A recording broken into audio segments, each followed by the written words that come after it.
and so much more up next on the FearFishing Experiment.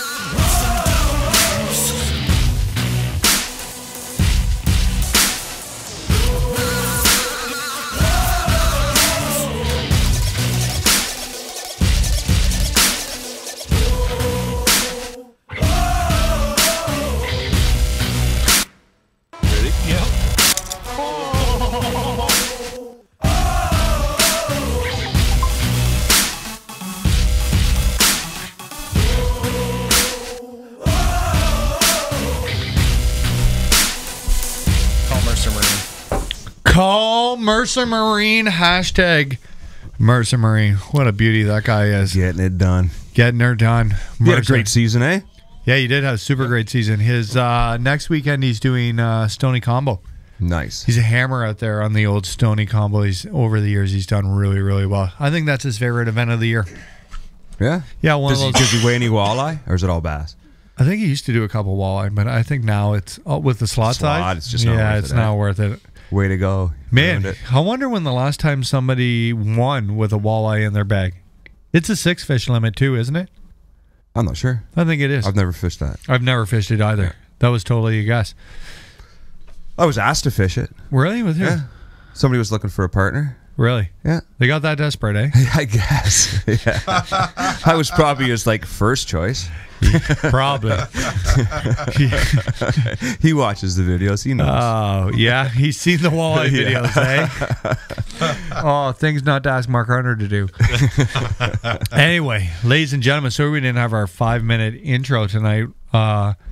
We had some technical difficulties. We're still having technical difficulties. You don't even have a camera tonight, Woody. No. You don't? No, it's rough. I got to hand it to you, though, Woody. These are the first technical difficulties we've had ever had. Yeah. No, not ever. Tonight's episode with 90, Woody. With Woody. Woody's killed her up to this point, but it crashed on you. Yeah, the Mac crashed. PowerPoint crashed. What did it say to you? It came up. Do you trust this person? Does not trust the content. Wow. We've been running these, all our graphics. I edit all the fear fishing everything, and I don't trust the content. Do you think it's the Russians? Could be. So we all, for the next show, we'll all have armadillo helmets. I'm in. Tinfoil. I want a tinfoil one. I'd like a tinfoil pirate hat. Everybody's just tuning in. Like, share on Facebook. Sure. Like, share on YouTube. Subscribe. Hit the share button if you want. That'd be a beauty. Rate, review. Give us a 5-star. I noticed a couple of you gave us 4. We're way Just better move than on, that. eh? You know we come in the night and deal with that, right? Yeah, we do. Sean's got this rusty spoon, and he's not afraid to use it. Oh, I thought that was because you spoon people. Yeah, no, I never. No. No, hold on. Let me turn on our centerpiece here. Yeah. It's an actual thing. It ran all Watch week. right there. Did it? It There did. we go. Nobody shut it off after the last show? I came in the other day and it was still spinning along. Those are good batteries. Those batteries are pretty old. So, on good news, we do have the IM boards up. We do have the 2 people sitting across from me checking those IM boards. So if you got questions, comments, get them in. I'm Ian West, host of this nightmare. The whipping boy. You know what? When we do something as a group all together, everybody did a good job. But if something goes wrong in the world of fishing, it's that goddamn Ian West. Pretty much. That's how this goes. Yeah. Pretty much. I just grouped in on the way to go, guys. Great work. But when it's bad, it seems that my name gets tagged. Yeah. Personally. Mark, introduce yourself. You just did. Mark Hunter. Mark Hunter. Ex-stripper. Really? I don't know if you saw that cold opening. You were pretty But you know what? You were pretty natural. We'll have to talk about that in a so minute. wish I sang that in tune now. No, it's part of the charm. I loved it. It would have been sweeter if you had your ukulele. You said it was for your personal collection. The amazing part of that video is that it took no convincing at all. It was basically like Mark get naked, get on that cable, and you were like, "Yeah, you did it the first." I couple got times on with it barefoot. barefoot. I said, "Yeah, this ain't gonna work." Introduce yourself, kids across the horn. I'm Sean McCall. I'm Amber Phil. That's it? Yeah, that's it. Yeah, that's What do you Oh, want? wow, that was Yeah, quick. That was real quick. We gave it to you. I feel like I took too much of your time now. It's a There podcast. was. Yeah. We did our job. yeah. Are we supposed to tell them our feelings? Yes. I keep did. I keep watching the monitor and wait for people's names to come up, and it's like I'm lost. Not tonight. I'm just lost. Woody, introduce yourself. Yeah. Here's camera 3. You Yeah, can't see me. there you are. Yeah. I don't want to talk. I don't want to talk about it. Pretty upset about the situation. You guys wouldn't believe how stressed out Woody Yeah. is right now. It's kind of cute. It's hard, Nate. It's kind of cute. I don't want to be in a room with him stressed out again. He's really holding quiet. Yeah, yeah. He's and holding it's like, himself together good. oh crap. All those times that we got status updates on our Instagram and stuff are going to come back to haunt him tonight. We'll be checking that camera 3 more than once in the next couple hours. This sucks, eh, Woody? Yeah. Like when you can't do anything and people are asking you questions you can't answer? Yeah. How come it's not up? Well, I don't know, really. This GoPro 2 weeks in a row, though.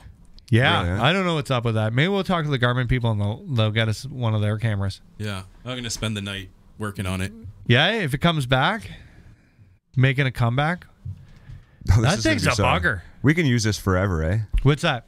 Just got to say camera 3. The No, Woody, you know and what? just Rattle 'em. We're really not going to give You do Woody that hard of a time. You're the only guy we're going to go on about stuff for 6 months. Oh, okay. Oh, yeah. It's only you. I Years, heard. years. I'm still dealing with it. Bear season. That's got to be more than 6 months. Can you pass me that milk carton right there? I just What's wanted to- missing? Is it the fish or is it Mark? Oh yeah, I forgot. yeah. Looks pretty familiar. Yeah, it does. Yeah. I'm on the CSFL, but you know what? The cool thing, that was day 3. You guys have been on a CSFL stage on day 3 yet? Day 3 of what? Day 3. Anything for you guys. We don't do day 3. I work on day 3s.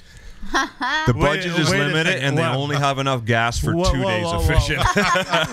What CSFL tournament did you fish? So you fished the third day? I'm just joking. I just Yeah, doing a, see? a segue into day 3. Yeah. All you have to do is ask 2 more questions, and the truth comes out.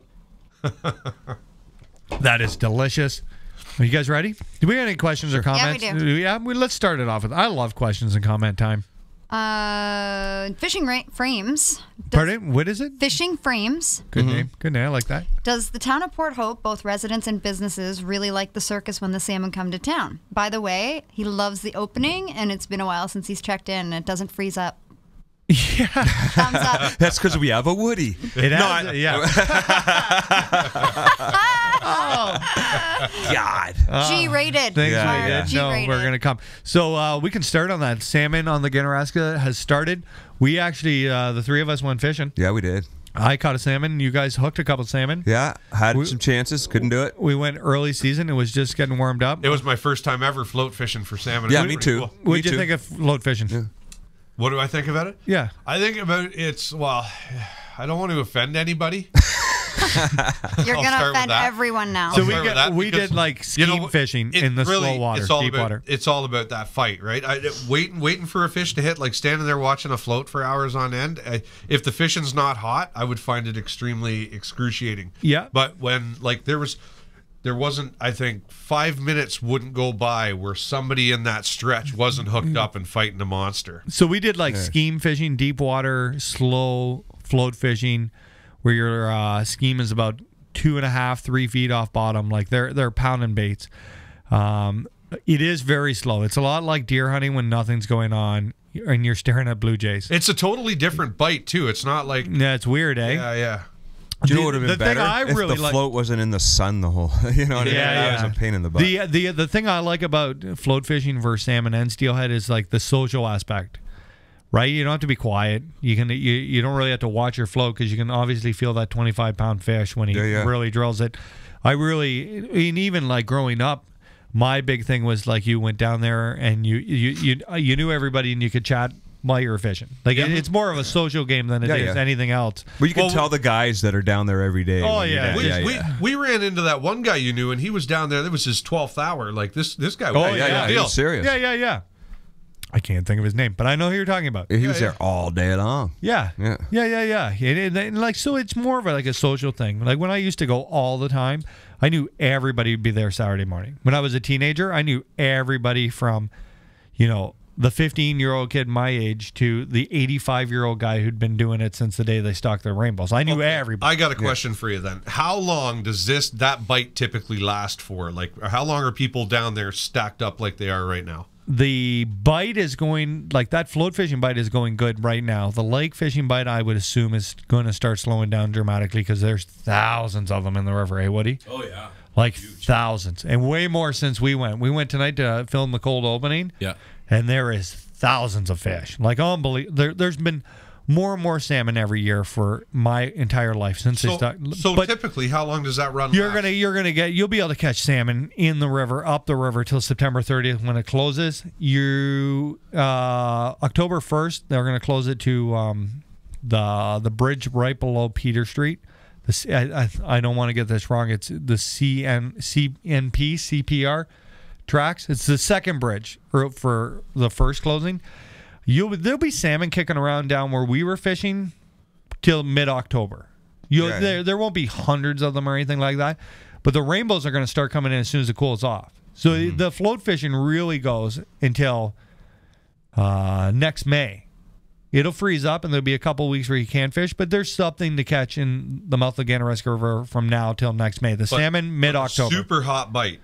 Salmon? Does it last the whole time salmon are running? Well, if you're going to do like the moral jam where you're not flossing them in inches of water, you might get a couple more weeks out of that. There's guys who are going to fish. Like, I drove by on the weekend, and there was thousands of people in that river. Yeah, we went after by Saturday the fair night. there, and I was at like quarter after 11 o'clock, and it was a wall-to-wall. It's insane how many people were in that river. It was nuts. Now, it's totally legal to go and fish the entire river right now. But ethically, that's where it comes into question, and that's where we're going to get into this about the local people. How ethical is for 40 guys to fish in one pool? Yeah, that's where there's 700 spawning salmon. Who have no interest in a foot of water. Who have no interest in biting. Like that. The only reason why they hit the scheme so well is so when they're bed raiders. They're naturally designed to come in and kill as much roe as they can. Not digest the roe, but raid each other's nests for their genetics get passed on, right? The more nests they can raid, the better chance that their eggs have to pass on. So they're dicks to each other. Oh, yeah. Yeah. Oh, yeah. Those are the most miserable fish in the whole world. All right. They're screwing with each other the whole time. That's why them great big males. Those great big males are the most aggressive fish. They're trying to court females. And a male he's not going to find one. He'll do as many as he possibly can before his life's over. He's like Mark Hunter. Yeah. Yeah, that's what I gave that up like instead of like 25 years fighting ago. in the reeds, Mark swings on cables. Yeah, I did. Right? That's how he does his jam. So, like morally, how are those fish really biting? If you hook a fish when there's 700 fish in the pool and there's a foot of water, how does that fish even fight? Right? Like it but it's not against the law as long as you hook them in the mouth. The townspeople I would say that this town is like 50% don't care, 40% hate the fishermen more than anything on earth, and 10% are in favor. That is just my opinion. I have no statistics here, but this is from talking to people. It is a huge, huge problem. Mercer, I was talking to... I probably shouldn't have said that name. His wife backed into a car downtown and left, got out, and this happened today. And I think I can talk about this because Andrew told me about this. I hope. Probably shouldn't have said anything about that. I probably said. So Andrew's wife backed up and bumped a car downtown in the congested parking lot. The building owner came out and said, I wouldn't even leave a note. It's just one of them goddamn fishermen's vehicles. Mercer's wife, Kate, left a note how to contact them with an apology. And but that's the I would say that's 40% of that in this town. They're just fishermen. They're just making a mess. What are they doing? It's hard for me to even stomach going down there and watching people fish like that. And when I was a kid, I did it. You did it. Yeah. When I was a teenager? You're more educated now. No, I totally think that. So here's my deal. And you know what? Everybody can be mad at me. This is just my personal thought. I don't really have an issue with a young person going down there and doing whatever they'd like. It wouldn't bother me. I'd rather see a 7-year-old kid going down there and snagging salmon than not fishing. honest to God. It bothers me when, and I mean that in like a kid who just goes fishing and has had nobody teach him how to do it, right? Knows no better. Just wants to go down there and, no waders, whatever rod and reel he found. Naivety of it. Well, all. I'll tell you right now. And he just went down there and he just wanted to catch a fish so bad, but he didn't know what he was doing. I have no problem. I would go and help that kid, and I think that everybody should go over and help that kid because everybody's got to start somewhere. And I totally agree with you there because I was that kid. I'd go down to the dam, throw a 3-prong on, and I'd snag into a carp. And you don't know. I was that young, but nobody taught me. So there's these people who have no idea, and so you get to a point where you're going to learn about fishing, right? So if you see that kid down there and a pair of rubber boots and he's up to his waist in water and he's just giving her. He probably has no idea what he's doing. Go over and help that kid. I would much rather see that kid down there doing that than I would that kid never being on the river. Mm-hmm. The part that bothers me, grown men and grown women in the middle of the river trying to net fish. Well, there was some charges laid this past There was. weekend. Guys with really expensive float rods and float reels drifting those pool with a 9-foot lead really bothers me, right? Really, really aches me. What do you mean by a 9-foot lead? Like, so realistically the easiest way to, because they're not going to bite your line. So the longer lead you have, and people at home, if your float's here and your line's halfway across the river, they're swimming up the river with their mouth open. So they'll just get the line caught and your float will go under, and then you set hook and you hook them in the mouth. So is that what you mean by flossing them? That's what it's like, force feeding them. It's really hard to, it's against the law, but it's really hard to prove that you've done that. But anybody who's spent a ton of time at the river can pick somebody out who's doing this in a second. Okay. Well, it's just like the length of their leader. Yeah. That you know so that? instead so if you're in 2 foot of water and you got a 10 foot, if you got a 5-foot lead, you're doing like the bow effect. Sure, you are. Do you know what I mean? So you're not getting them to bite the lure. If I see, and some fish will bite, and if you're really crafty, you can get these fish to be mad, and they will hit anything. They're very angry fish. If you're fishing 4 feet and you're using a 4-foot leader and less, and your line is up and down, you can't floss them, and you're not going to catch anything other than the ones that bite. Yep. Right? Totally. I don't have a problem with that guy fish. So that's where the term flossing comes from. I had no idea. Like force feeding them. So I have another huge problem when I see people down there with who blatantly are not following the rules, have a treble hook with an egg weight. And the part of that when it really breaks my heart is when they have a kid there. Mm-hmm. Because there's a difference between somebody teaching their kid how not to do things and some kid who just doesn't have anybody to teach him. Right? There's a good chance that if the kid is motivated enough to dig up a fishing rod, to go find a spoon, because he probably, everybody told him to use a spoon. He didn't understand that the spoon's used best off the pier, not up by Cavan Street. Yeah. So he's in there giving her. He just doesn't know any better. It really breaks my heart when I see an older guy who's teaching his son how to legitimately snag these fish. Mm-hmm. Do you get what I'm saying? Yeah, exactly. Right?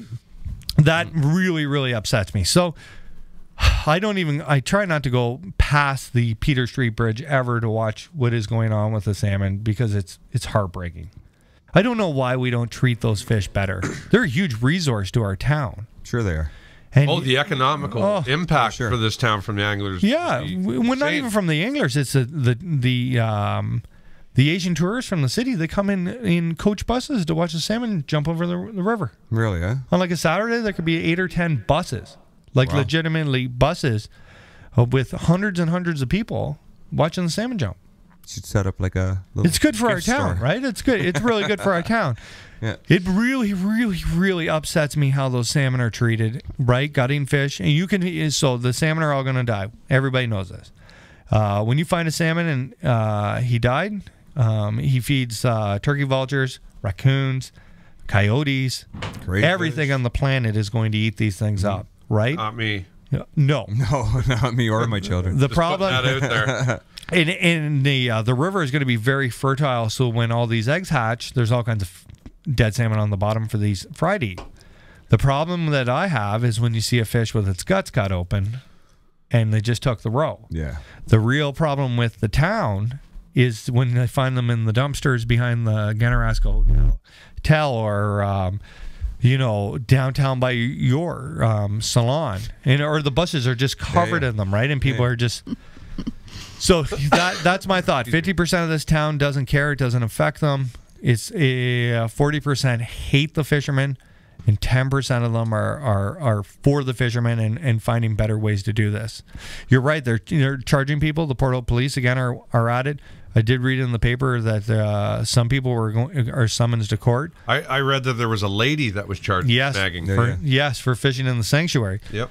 Know the rules, but at the end of the day, I'd rather see the only person I think that gets a free pass, and they don't always get a free pass, but if you're a real young kid and you haven't got anybody teach you how to fish, and you just see them and you really want to give it a go, I think that if you see that kid, just help them out and give them a couple floats and show them how to do this and some line. Yeah, I had a real good time down there. You know where else I had a real good time? Where's that?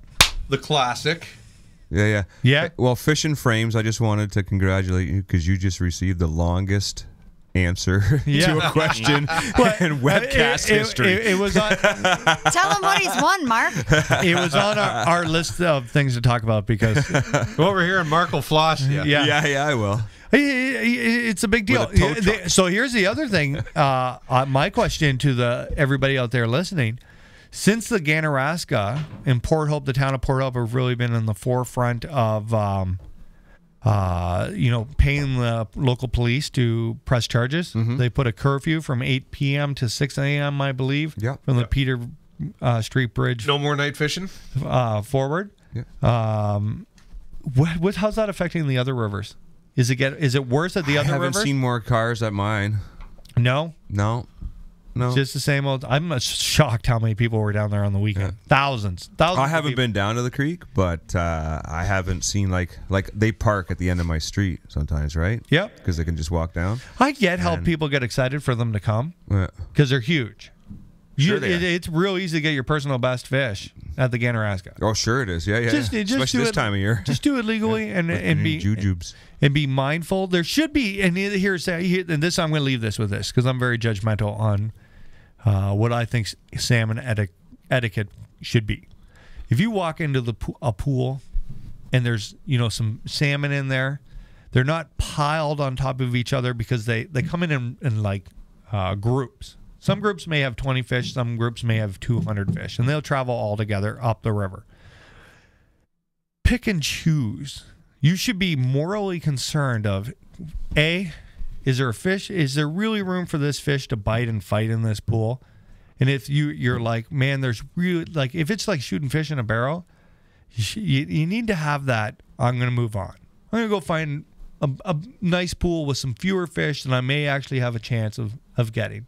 Mm-hmm. And I think that use a little common sense, and when you see that fish leave the pool and swim 6 inches with half his body out of the water, he's probably not going to bite anything. Just leave that fish be. Or if you see them doing their deed, actually spawning, just keep walking. So I think there is a mixture of we should open. I'd never ever be for shutting it down completely because it is for everybody. But as long as you follow Ontario law and I think it's important that people take that extra step to, 1, help people, and 2, to make a moral decision if this is sport fishing or if this is just shooting fish in a barrel. I think they should post signs with a treble hook. If you're using this, it's wrong. So here's how I feel about that. I think that 50% of the people who fish that salmon run have no idea what they're doing. Big fish. I'd say it's probably more than that. Could be. I feel that 20% of them know exactly what they're doing when it comes to flossing, right? And they've been doing this a long time, and I feel the rest of them just don't care at all. The rest of them have some they'll break. They're there to get a fish. They know exactly what they're doing. They don't care about snagging them. They don't care about limits. They don't care about licenses. If the M&R comes, or Port Hope Police, and they see somebody using a treble hook, is that illegal? Yes. But no bait on it? I don't know. It is illegal.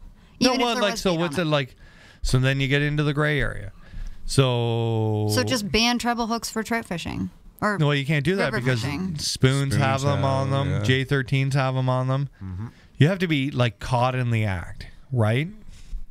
See, so there's a difference. If you have a spoon, a 3/4 ounce spoon up the river, you're snagging fish. If you have a 3/4 ounce spoon at the end of the pier in 20 feet of water, those fish are biting that spoon. Okay, so from the bridge down. But we're getting the so lake. complicated now because remember, 50% of the population doesn't know what they're doing, of the anglers down there. I totally believe that. Maybe you're right, Mark. Yeah, I would say more. It could be way more. Just have no idea. They're just really excited to see big fish and try to hook them. So I don't know what the answer is. I really don't. I think we need to protect our salmon a lot better. Maybe we need to, maybe it comes to the point where it's like BC or out east where you got to get a salmon tag and. So we were talking about. Do you know what I mean? Maybe we just have to enforce it more. We can't just let people do this. It's not local people. No, it's not at all. No, it's not. Well, The local people want nothing I to would do with guarantee that less than 1% of those anglers down there live in the town of Port Hope or, the community of Port Hope. So I don't think that, you can't just let people come here and have a free-for-all in our town either, right? I lived here my entire life, born in Port Hope Hospital. Is there garbage everywhere? Are they leaving a mess? You guys were upset by the garbage can at the Port Hope Fair that was overrunning? Yeah. That was I wish people would pile it up like that. Really? It's horrible. But it is disgusting. Is Port Hope Tourism behind this right now? Yeah, they post videos all the time all over Facebook and social media inviting people to come to the town. So they got to figure out a way to generate income to cover off waste management. Yeah. They're going to pollute that river. Yeah, for sure. I just don't want to see them close it. They used to have to put porta potties, or I don't know if they still do. They were putting porta potties all around. They used to on opening weekend. Yeah, it used to be like. Is there dumpsters down there? So Are they they're throwing big dumpsters out there? I don't know. I feel that the fishing problems are way worse now than when I was younger. There's I more people. think there was problems. I don't know that I think there's less people fishing the river. You think so? I think that Today? How old am I? 20 years ago, there was a better moral code out there for these fish. And there was a lot more people who cared. I think a lot of people have just given up. Like anglers who really cared about these fish. People used to put up fake barriers to make the water deeper so they had an easier time going up. Like religiously, do everything they could to get the fish through the bottlenecks. And I think now it is what it is. Nobody, you can only do it for so long before you're like, well, I'm just wasting my time. Yeah. So I don't know what the answer is. I do know, and I will tell everybody that between pretty much Lake Ontario and Dale Road, the town of Port Hope owns all that. And they can shut it down and tell nobody fishing on their property. They don't have to go to the M&R, have to do anything because they own the property. They can just say no fishing. So that and at some point that may come, and I will do everything I can as a citizen and somebody in the fishing industry to not see that happen. But I'm telling you that could happen easily. They don't need anybody's permission to kick them off their land, right? You can. I really think they can do that. They own it all, both sides of the river, and I would imagine that you'd have a pretty hard time getting to that river without walking on their property or private property. Yeah. I do know for sure they own right to the dam. Well, so I don't know, and they would if they did that. Well, there's lots of sections of the Wilmot that are on private properties. Yeah, there is. Yeah, for sure. That are shut down. Yeah, that are a lot of that are actually clubs. Yeah. We have those on the Ganaraska too, and I can think of, Shelter Valley is not Shelter Valley is pretty much all private, but Sylvan Glen up there would be the next after the dam. After what Port Hope owns, the fishing club would own the next section. The next section would be owned by farmers who I don't think very appreciate anybody on there now. And then the only other public land is at Sylvan Glen. And whoever owns that, I think it's the Ganaraska, and it may be the municipality of Port Hope, may own that too. So they may shut that down. So it's up to everybody. It's all our problem. It's even though I don't go down there and fish them in the shallow water, it's still my problem. That's probably every September. It is the most asked thing to me is the river problems. Yeah, pretty good comment from the Canadian Fishing Network here. It says you have to remember you're only talking about the Ganny. There are many more tributaries that are affected by that are affected the same way, and it's up to each municipality to create their own bylaws. Absolutely. Right? For sure. Just the Ganny's the biggest one. Well, in my opinion, more people fish. I bet you on through the month of September, more people fish the Ganaraska than all the other rivers combined. There's definitely more people at Ganaraska than Bowmanville. Right? So hands down. So I kind of feel like it's the center of the salmon universe when it comes to Ontario. In river fishing, it wouldn't be for boat fishing, but river fishing, that the Ganaraska is the center of the universe for salmon and pretty much for steelhead too. And it's kind of like Toronto. Whatever happens with the Leafs kind of filters back to the other 30 teams. Right? And all, do you know what I mean? So it's good to see Port Hope is taking initiative and the rest of the communities need to follow. And maybe there should be some kind of like where all the towns get together who have a creek and be like, hey, how are we going to combat this as a group? Because I always wondered like if they enforce Port Hope and they start handing out tickets like crazy, and maybe the problem just goes to the Cobourg and Bowmanville. No, we don't want your problems. That's right. But like realistically, the stricter it gets down here. Enjoy Port Hope. Do you know what I mean? The stricter it gets here, for sure. You're setting precedent for other. You're just going to pass the problems to where there's none of these rules. Yep. Right? Yeah, but I think the other municipalities would follow suit. They need to. Yeah, they need to take. Once the they problem catch wind. went there. Yeah, for sure. That's what they do. Do we have any more questions or comments?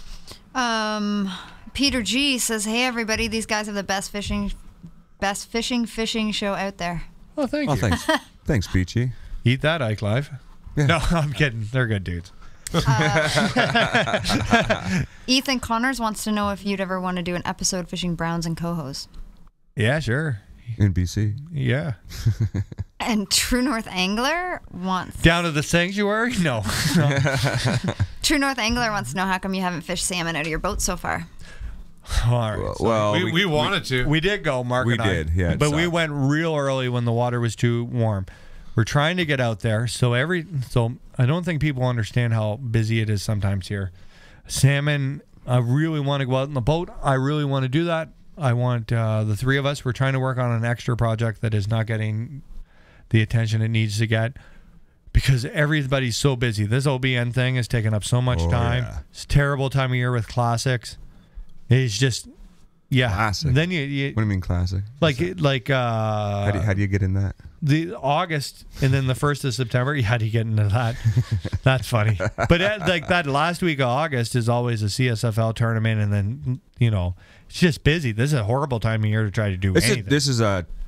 September is like extremely busy month for everybody. For everybody. Yeah, when we took on this OBN night, we really kicked ourselves I didn't think right in the balls. Yeah. No. Yeah. Yeah. I told you I was thinking about that today. When I came up with this, we're going to talk about this, that OBN night, I really thought, hey, it'd be great if we got 10 companies and 100 people to come. This would be so huge. And now this is way more than that. Yeah, that was like in my head. What did you think would happen? I don't know. McCall and Hunter I really thought it was going to be like I was not thinking when I was like, hey, we should do this in September. We don't even have deer. We've organized it like it's a challenge. We got it is a challenge. It is, yeah. It's 100% a challenge. Oh yeah. But don't forget, we organized it to take a lot of the bad omen off of the event. So why don't we just jump right into the OBN night? OBN night's happening September 26th, 5 to 9 p.m. They had to change the OBN qualifier from the last weekend of August to Rice Lake because something happened in tournaments and they were forced to move. It wasn't good. We had to move the venue and the date. So one day I'm driving in my truck and I'm thinking, man, this meeting's going to be a real bummer on the Friday night because everybody's going to be so upset because people had holidays booked, cabins booked, and I got a New York fishing license if anybody's interested. And I thought for sale. I was thinking selfishly, I really don't want to go to this meeting because the last thing I want to do is sit there for 3 hours while everybody screams at each other and how upset they are. So I thought, hey, maybe we can run some kind of fun night. This would kill like the FearFishing meet and greet that everybody always asks for. We could raise some money. Maybe we could get, Daiwa and Under Armour and R&J Tire and the rest of the Fear Fishing sponsors, the good folks at OTSFF and the Rockstar crew to come. And maybe we would get 100 people to come. Mm-hmm. Maybe the OBN anglers would come and have a good night, or we could all, shoot the shit and talk and, maybe do a couple pitching games. And now it is a little worrisome to me how many people may come to this. Yeah. So, Sean, give us an update of where my plan has gone to. What Sean's done with it. I kind of wish you didn't hit that red light that day. You know what? I did too much thinking. I was thinking, I actually had a thought today, and I was like, maybe we should just stop sharing. We shouldn't. Come on.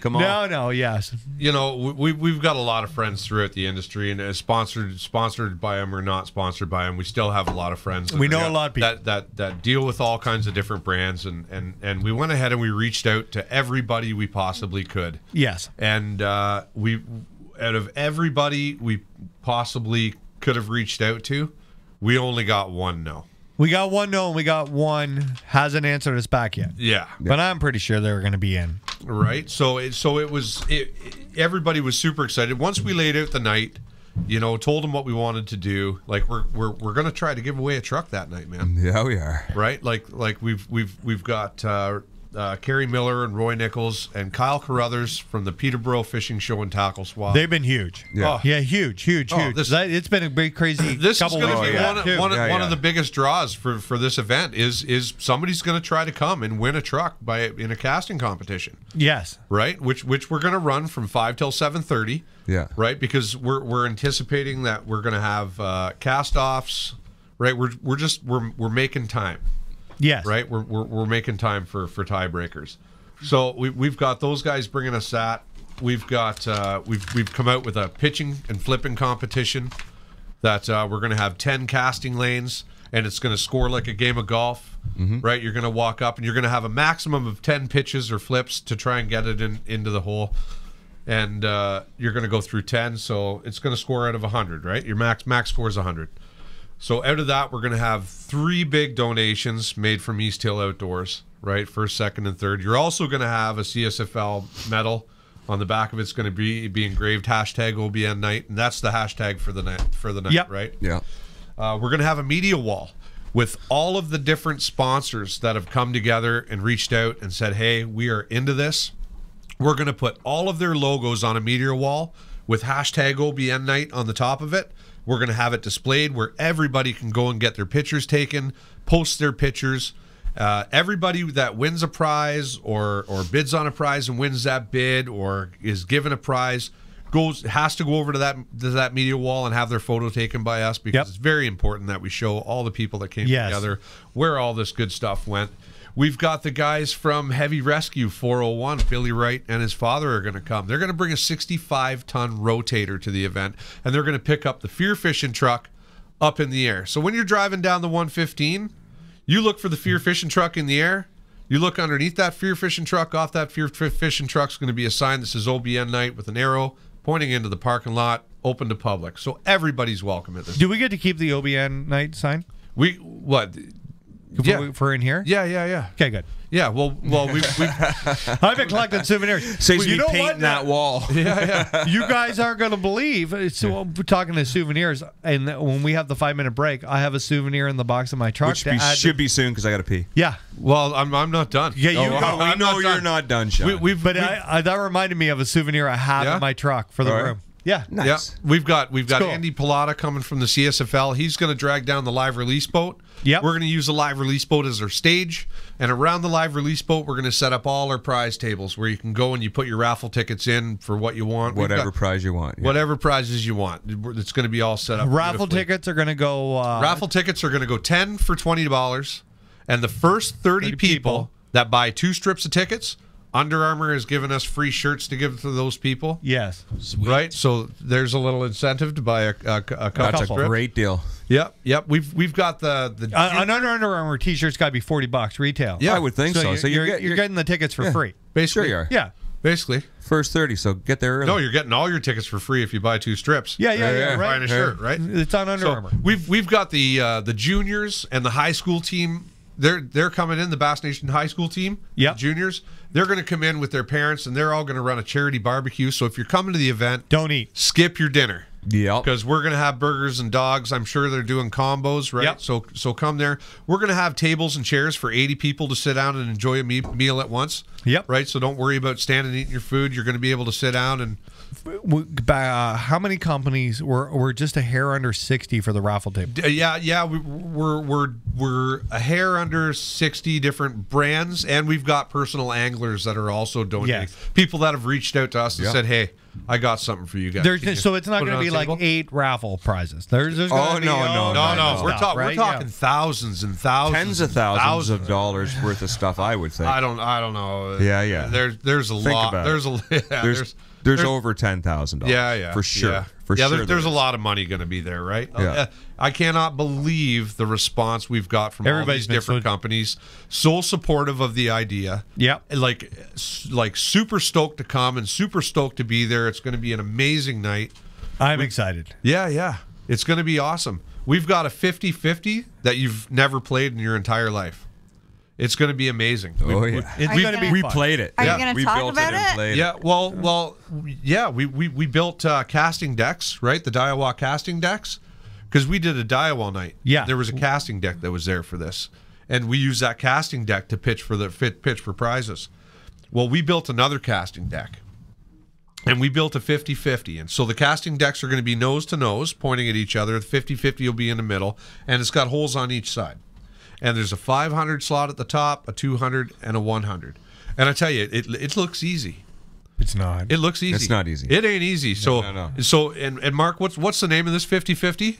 It's the Don't Fish My Dock 50-50. I love it. Right? So you want to come out and you want to show off your skills, you play the Don't Fish My Dock 50-50. We're going to give away the 50-50 every hour. Yes. Right? So there's going to be 3 winners over the night. It's not Yep. just going to be 1 winner over the night. So you can play all night long. Yes, Right? that's awesome. I think we're going to get a lot of play. That's a super cool game. Is the pitching contest the other one for like the golf? Is that still the shiny bow pattern? Yeah. No, that's the fins and skins pitching and flipping competition. Sweet. Then that's A free event. Yeah, That's free. We should say that, Yeah, too. yeah, that's free. And there's 3 huge prizes going up from East Hill from Outdoors. East Hill, yep. And man, when you see these prizes, you're going to be like, wow. They're like prize packed. Yeah. Yeah. You're gonna be wowed. And to the person that's gonna have a chance to win that truck, because we're guaranteeing one person that night Is going to have a 1 in 100 chance of pulling for that. That's right. And if they don't win, they're gonna have a prize pack worth over $500. That's awesome. And we should, again, Roy Nichols and the Peterborough Tackle and Tackle Swap and Fishing Show, they made this happen. Yes, Yeah. they did. We brought the idea, but These guys jumped through hoops to make this Yeah, happen. they did. They put up Yeah. the cash to make this opportunity happen. Yeah, it's really going to be an unbelievable night. And to top it all off, there's going to be 25% off the entire fishing section at East Hill Outdoors. So come large, come deep. Yeah, Bring lots bring a of money. friend. Bring your 2 enemies. friends. And don't eat your dinner. And let's not forget about the whole social aspect. You here. know what else we forgot? You're coming to see your buddies. Our friends at our friends at OTSFF are bringing the Rockstar RV and trailer. Yeah. It's super it's cool. going to be set up. The back's going to be all open with the big sound system. We're going to have samples for everybody to try out. It's going to be an unbelievable show. And somebody just said, "Will there be enough parking?" We've secured the parking lot next door To the south. Yes. Yep, to the south. So it's going to be the first parking lot coming in. Kevin said, "You bring them, I'll park them." Yes. Yeah. We'll find parking spots for everybody, even if we got to call the OPP and to shut the 150. Shut down the 150. Yeah, we'll just stack them up. Yeah, we'll figure something. Yeah, out. we'll stack You them know up. what? Come. We got the guys from B&G. Yeah, we do. Yeah. We can hoist them on We can top. hoist them up. Yeah. Mercer Marine, he's the second guy. You guys weren't here, but Amber asked Mercer Marine tonight on the telephone if he would give up a gift certificate to fix somebody's boat. And he said, absolutely not. He didn't say that, though. No, he didn't. He said a lot more. There were swear words involved in A that. lot of swear words. Was there? Telling me to go somewhere. But they did agree to come early, and they were going to be volunteers Yes, that they night. are. So Bob and Andrew. maybe we get Bob and Andrew to park cars. Like Yeah. And if Or at any- least 2 oil changes. now this is important too. If anybody listening wants to come and volunteer, please message Ian. We'll Yeah, we only need a can use handful now, volunteers. right? We only need a handful of guys. Yep. So. Just let us know. We'll message or Ian. women. Yeah, if you'd like to come and help. There's lots of stuff to do, and we're asking all the volunteers to be there from 4 o'clock till 9 o'clock. They don't have to stay past 9 o'clock. I think the event may run a little bit past 9 o'clock. It's just because it got crazy big, but I've been sleeping and breathing this event for the last 5 weeks. Yes. Yeah, we have. So I've got a pretty good timeline for it. I think we can push it pretty quick. We got Andy. Nice. We got Andy Pilata being the MC. He's going to MC for us. It's going to be a great night. Yeah. Should we have a break? You got to go to the I got to bathroom. pee. I need so a bad. break after that. I need a Are you lined up? Are you ready? I might be able to make something happen. Can you make something happen Quick. It might not be pretty. in digital, analog? but, Camera 3.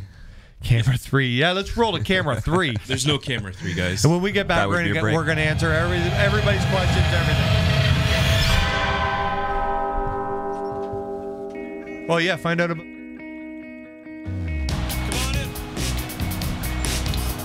OBN night at East Hill Outdoors presented by FearFishing on September 26th is quickly coming.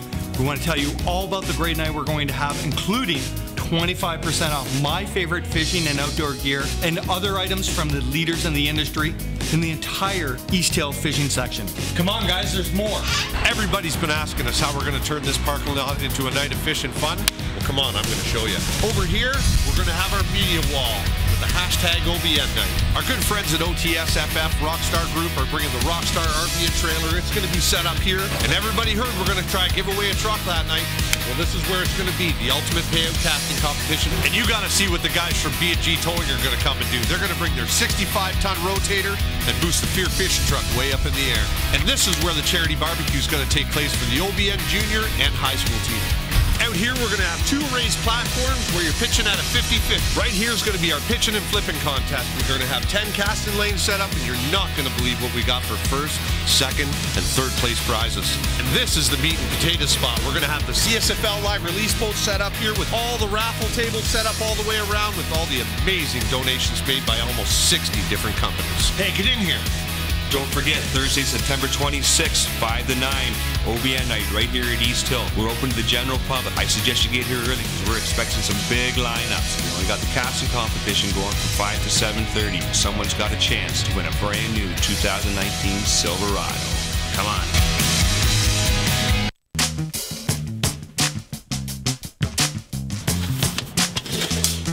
Who doesn't like to come home and get fishing stuff in the mail? The RLM Elite Box from Simple Fishing is just that, a bi-monthly subscription order with the most hard baits. They have a pike box, bass, walleye, and a multi-species box. Your RLM Elite Box comes in the mail every second month, and it is jam-packed full of the best lures in fishing. Doesn't get more exciting than coming home and finding your subscription box jam-packed with all the baits you need to catch fish. All you got to do to get your own, go to simplefishing.ca. Use discount code FearFishing and you'll save $10 on your first box. I promise it's going to help you catch more and bigger fish. That's Simple Fishing. Discount code FearFishing. Mike Carnegie is a financial advisor at Northstone Wealth, providing insurance solutions to protect you and your family. Investment solutions for all your needs, like your kids' education and your retirement. Get good advice from a good guy and also a fellow angler and trusted member of the FearFishing family. Hi, I'm Mike Carnegie. If you want a little direction, give me a shout. 905-925-0663. See you on the water.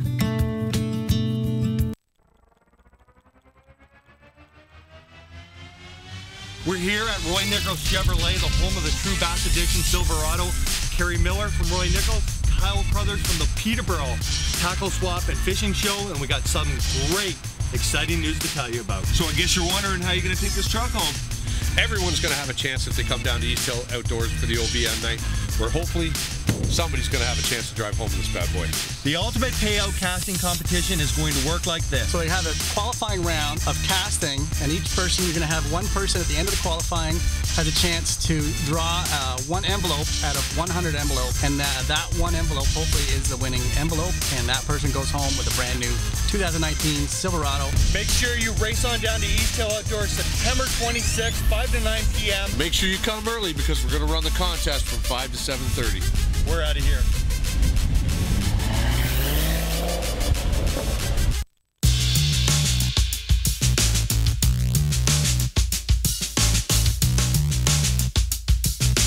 I'm here with Billy Wright from B&G Towing and Recovery. Billy is helping us out with OBN night with this Discovery Channel show and a whole bunch of prizes. Billy, tell us what you got for us. Hey guys, we're going to be bringing the 65-ton rotator out.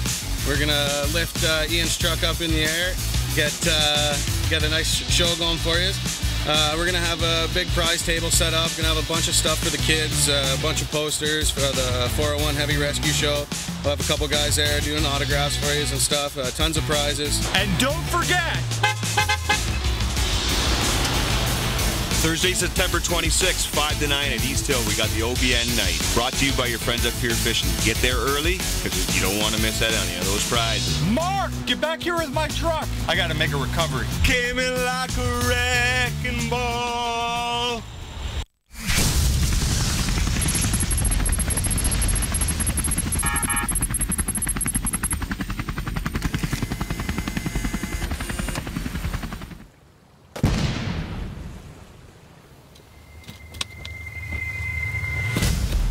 How did the Jack Links people find me? Look at this. Look at all the Jack Links. Just arrived on the water, loaded up for the rest of summer. Cases and cases of Jack Links beef jerky. I think we're ready for a little fall fishing. Nothing better than jerky and fishing.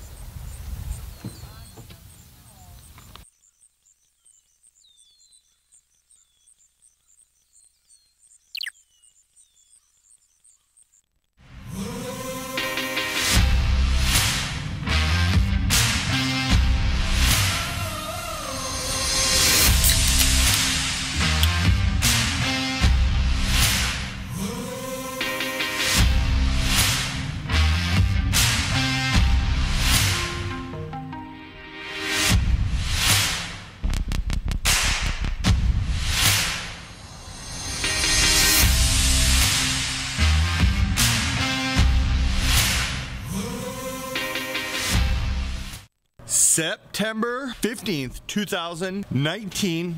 Guess where we're at? The gas pumps. I don't think in the last month we've done one of these where we didn't start at the gas pump. Today is a very special day for me. Fair weekend in Port Hope. The lovely people from Port Hope, the town, has actually shut the parking down on one side of my road. So I'm going to be able to get the boat in and out today. Last night, Dave Bairstow from the Daiwa team, the senior member of the Daiwa team, invited me to come out and go smallmouth fishing on Rice Lake, and I'm very excited to do this. I mean, over the moon excited. Dave is one of the nicest guys I've ever met in fishing. He is somebody I look up to a tremendous amount. We tried to get this done last year, didn't happen. He asked me this year. I was really trying to fit it in, and then it was looking like it wasn't going to happen, but last night he messaged me and said, I have a free day tomorrow, would you like to go fishing? I spoke to Amber. She was like, you did do 2 days of the Port Hope Fair, Friday and Saturday. You go right ahead. I will take the kids to do a Sunday trip. So I'm on the road to Rice Lake, fish with my buddy Dave,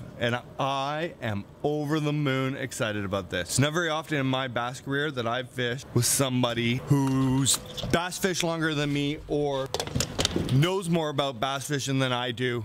But Mr. Dave Bairstow is that guy. I am super excited about this. I need to fill up the boat, and we're on the road. Really excited. Like this is gonna make my year fishing with Dave. Navigating your way on and off the water. Now, here's your host, Ian West. That's me, folks. I always want to say that. I love that intro. That's great. Isn't that awesome? I feel like I'm on the radio, making big moves. WNBC. Remember that from the Howard Stone? What was Howard Stone's movie called? Private Parts. Stern? Solid movie. Stern. Would you say making moves? No. Fear fishing. Making moves. Oh, yeah. If you're watching right now, hit that share button. Hit like. YouTube, hit subscribe. I see people watching on there. We should see new subscribers. Don't forget the little bell. What is with YouTube? Did you notice that they changed our subscriber number? I did notice. Isn't that weird? Yeah. That was weird, eh? You know, the second you have YouTube figured out, it changes. Yeah. Like second by second. Amber and GoPros. And yeah, we got it working. Do you have your GoPro camera? on. Let's see Woody. Let's see him.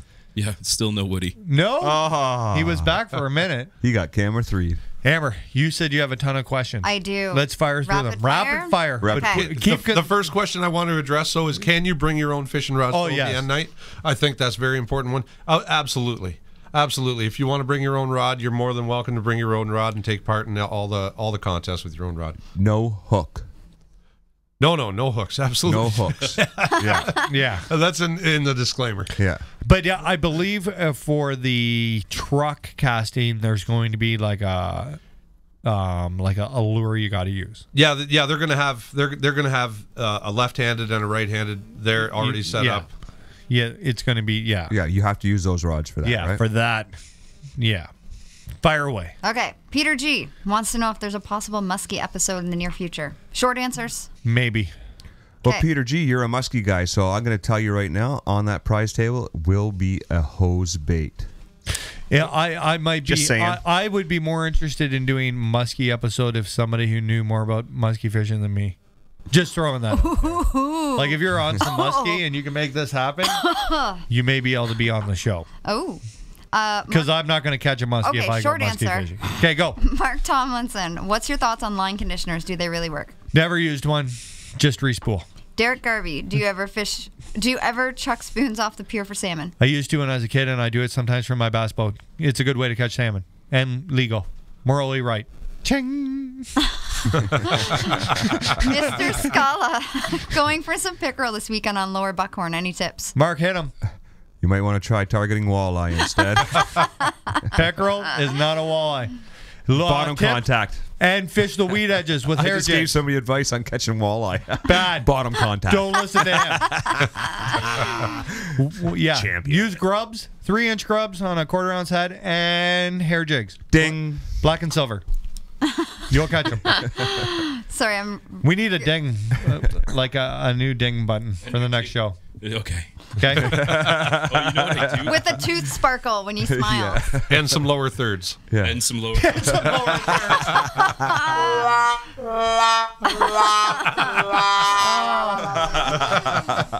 That works. That was good. We're blown I thought away. this was rapid fire. Northern Rage. Sorry, I was feeding through the Northern Rage. Did you guys see the video posted on Reddit, Fishing Ontario, where a guy was clubbing them? No. No. But I've seen it at the river. Ting. Boom. Yeah. Clubbing salmon. My God, what has this world come to? You know what? I've What, you heard. run out of baby seals? I've honestly heard that they have the same salmon problems out west. Yeah. Like way worse than we have here with snagging and poaching and that stuff. Rapid fire. Yeah, sorry. I got a question here from Kevin Porter. At the OBN night, says, sounds like a good time. What time does it start? It starts at 5 p.m. on Thursday, September 26th. Officially starts at 5. Officially starts, yeah. But you can come early. Huh? No. You should. You can come walk through the store and buy stuff. Yeah. And you have to go into the store and come out the back door to get into the parking lot. It's going to be all blocked off at the front. Yep. Right, because that's where we're going to have the entrance. It's all the ticket sales and everything that's going to be right there. It's just the easiest way to do it, right? So you will be coming in through the store. Yeah, to it officially. access You got to go in the store to buy raffle tickets? No, you gotta go through the store to get in. Yeah, you go through the store and out the back door to get to. Yeah, we got to have a way to, anybody's got who's about 6'5", 300 pounds, has a security shirt. Feel free to volunteer too. MCI. Fish may get rowdy. I would definitely pay money to fish the Ganny. They should charge and hope that deters poachers. And Yeah. So here's the problem with this, and this is not going to be a short answer. have pins like the fly cub. If you charge here, they're going to every municipality is going to charge for everything, and it is going to be a nightmare to shore fish. Can you imagine paying $40 at Port Hope and $40 at the Gorgers Landing Pier and $40 at every other pier? The Causeway. We buy a fishing license, Or and you did that's Kawartha Lakes or Northumberland. they can charge for region. parking all they'd like, but we paid for a fishing license, and there will be no extra fees for fishing licenses. Ding. Ooh, Dang. the video on Reddit is from Bowmanville. Oh, nice, Mark. Wonderful. Norm Heyman says that he can do a musky day on the Ranger with you. Oh, yeah? Derek Garvey says he wants to see an evening boat salmon. We tried. Evening boat salmon. Want to see some evening We're working boat on salmon. trying. We're trying to get this to happen. The only problem is the salmon bite the best after it's dark, and you can't see us on camera. Blake Rader has a question. Hey, go to camera 3. That's Hey, what it would Mark, look like. fish on. It's the big one. Hey, whoa, it's pull and drag. Start the big engine. Get the net. That's That's you what saw you it. see. Blake Rader has a question here. He wants to know, can you explain the OBN qualifier on Rice Lake? What are you qualifying for? 10 boaters and 10 co-anglers are going to head south to the United States to compete in the Eastern Divisional for a chance to win to the national. If you advance to the national, if you win the national, you go to the Bassmaster Classic. So you're trying to qualify to be on Team Ontario? Yes. You're 3 wins away from you don't even have to win answer. the Eastern Divisional. You just have to come the top of your You just got to beat Team Ontario. Yeah, you just got to beat Team Ontario. The guys from Delaware got to beat Team Delaware. You know what I mean? I hope you make the team 9 times, Mark. So while we're talking about that, it just happened this weekend. Congratulations to Mark Kavanaugh and Ed Villeneuve. Ching. Yep, they both came in top of Team Ontario, and they're going to be heading on. Yes. So this is Mark's second year in a row too. This is the way that Charles Sims made the Bassmaster Classic. It is. That's right. That's right. It's possible. Ching. Next, Corey Bushy says you should have. Corey what? Bushy said you should have sponsored a derby car that would have advertised you on. Well, okay. So I would so drive We went that to the car. Port Hope Fair. We had a great night. We went to the Crash Up Derby, and we're working with Woody to pull this off for next year. What? What? Wait. And R&J tire. Wait. We What? won't be the qualifier's not going to be on Rice Lake, so we got to have another fall project. We were talking about this, and it used to be way bigger. And if It we're going to did. do it, it's got to be big. We'll do the trucks. We'll get a minivan. Maybe we could get Roy Nichols to sponsor us a vehicle? brand new Chevy for the for the Crash Up Or a Derby. trade-in. We'll take a trade-in. Highly doubtless. Can we get Highly doubted. new What? 2020? Maybe we'll flip the money for the insurance, and we'll get a 1 in 100 envelope game, and if we win, we'll put her in the Derby. Oh, jeez. I'd make a vlog. Yeah, I bet. I'll drive. You can drive. I love that. I just want to ride in the back. Canadian Rodfather wants to know if Mark's going to be at the OBN night, or is he going to miss that also? Best comment of the night. He always comes up with a doozy. Oh, he had another Yeah, one please earlier. come. I'd like to meet you. You know what In the back, what we should in the sell? dark. Yeah. We should sell at the OBN night. Has anybody seen Mark Hunter shirts? Oh my God! He also said that Missing. I was at the classic. I was just behind the stage instead of on it. You had a guaranteed check. he also said that Mark Hunter is the Toronto Maple Leafs of the CSFL. Everyone's rooting for him, but he keeps letting us down.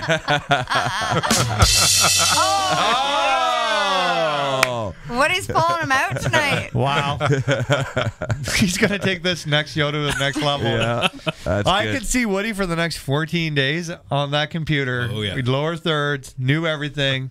he can't come back with the same as last time. No. He's going to have to up this. He's going to bedazzle them. We're talking awards. You know what we need? We need some typewriter for like special reports. Yeah. Breaking news.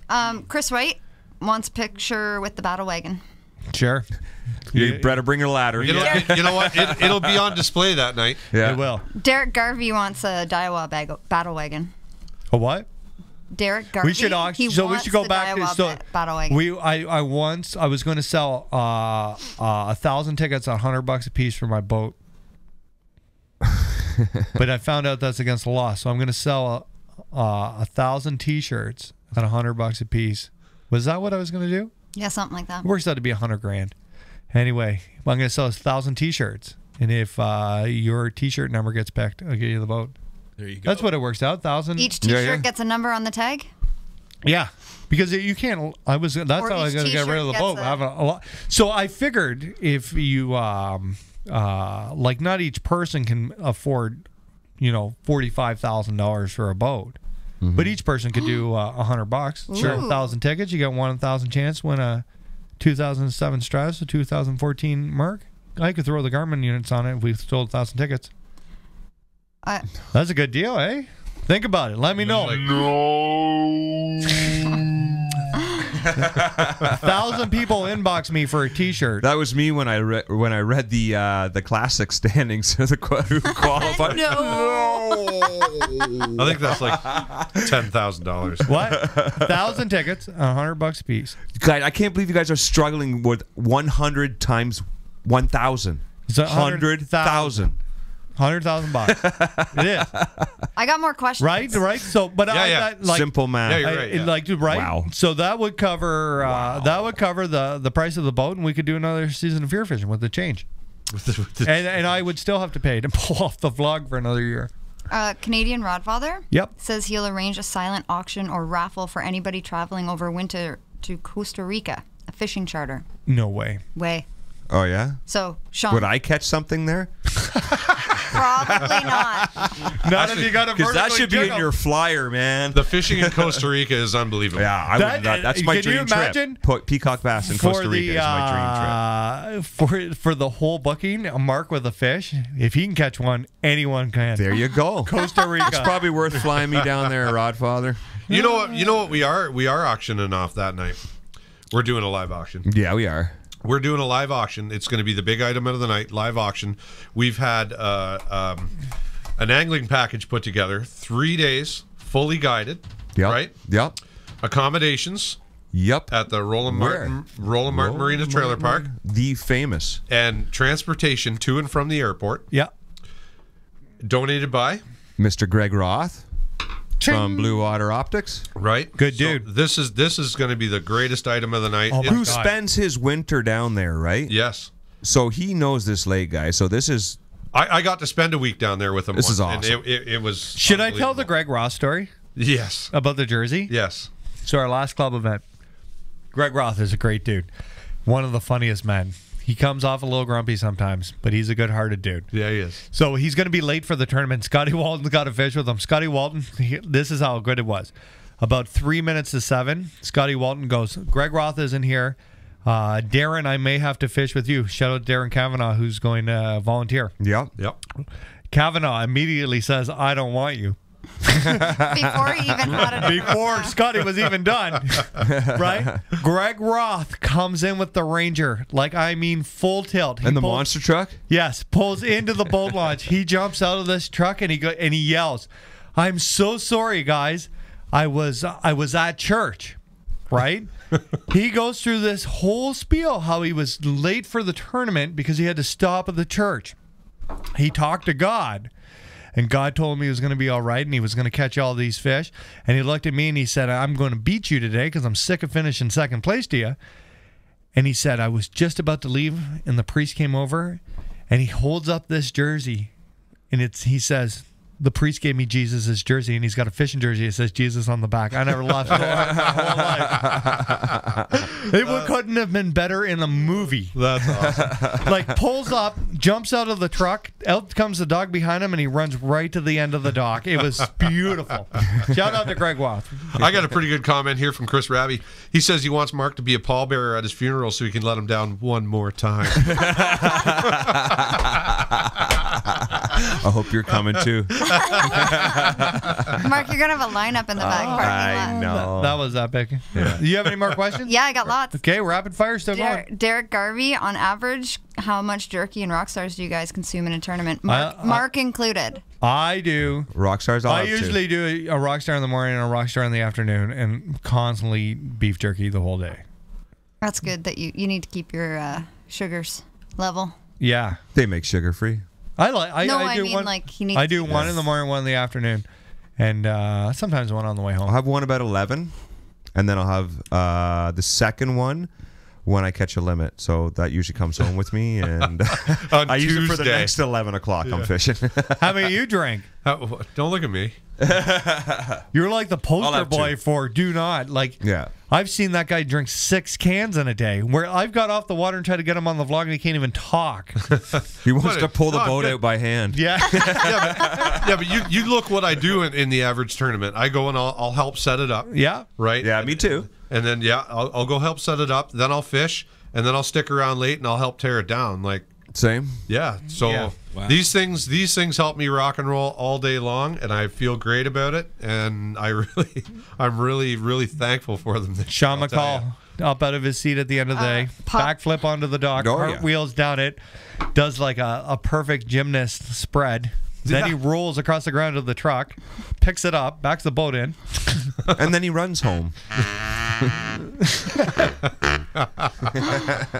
Poppy Monroe in the wild Good name. wants to know. Read that again. Poppy Monroe in the wild. I love these names. Have any of you ever fished Muskrat Lake in the Ottawa Valley? I haven't, but I have heard it's not. good. No. I'd like to go. Okay, Andre Bogdan says, I'm guessing it's only going to be cash at OBN night.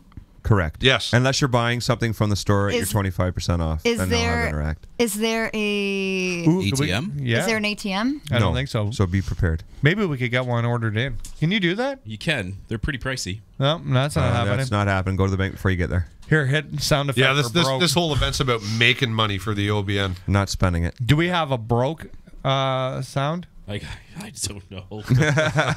Any fall walleye tips? We for need the like Kawarthas? we need like a big change thing, right? When people are like, you could do this, and we're like empty change, like a piggy bank. Ching ching ching. Pardon? Do what? Sorry? Any fall walleye tips for the Kawarthas from Mr. Scala? That must be directed at you. Yeah, it's Mark. probably at me. Yeah. Make bottom contact. The tips right now. Why don't you It's- direct them to your video? Yeah, you can go on FearFishing because that won't work. Vertically jiggling from them won't work. Oh. If weed line fishing in the evenings, yeah. The other way you can get them is slip floating on weed lines. Super ultra fun. And in the fall, they will move shallow. You think so? Yeah. At night, they will move shallow. Yeah, you can catch them off docks at On night. sand. You can catch them real shallow, 4 or 5 feet of water. They'll be up cruising, feeding. Cast lures, grubs, and live target perch minnows. The ones that dive 4 to 5 feet. Good bait. DT6. Excuse me. Cast perch baits in the Kawarthas. Bum, bum, bum, bum, bum, bum. Do you got any more? Or we Yeah, I do. Do we have a topic? You do have more? Yeah, well, Corey Bushy said he was sitting in front of us at the Derby. Does nobody talk to me when they No. see me in public? Guess not. Everybody tells me after the fact that they saw me. Yeah. You can talk to me, people. Don't talk to these two. What? Talk to me. Hey, did you see our fight? Must have. Oh, Remember when I yeah. pile drived you? We were all there. Try. Remember when you took my shoes and threw them down the hill? Yeah. Dick Like move. little kids. Yeah. Eric, just come and talk to me. That has got to be the other most message thing is, hey, I saw you here. Just come talk to me.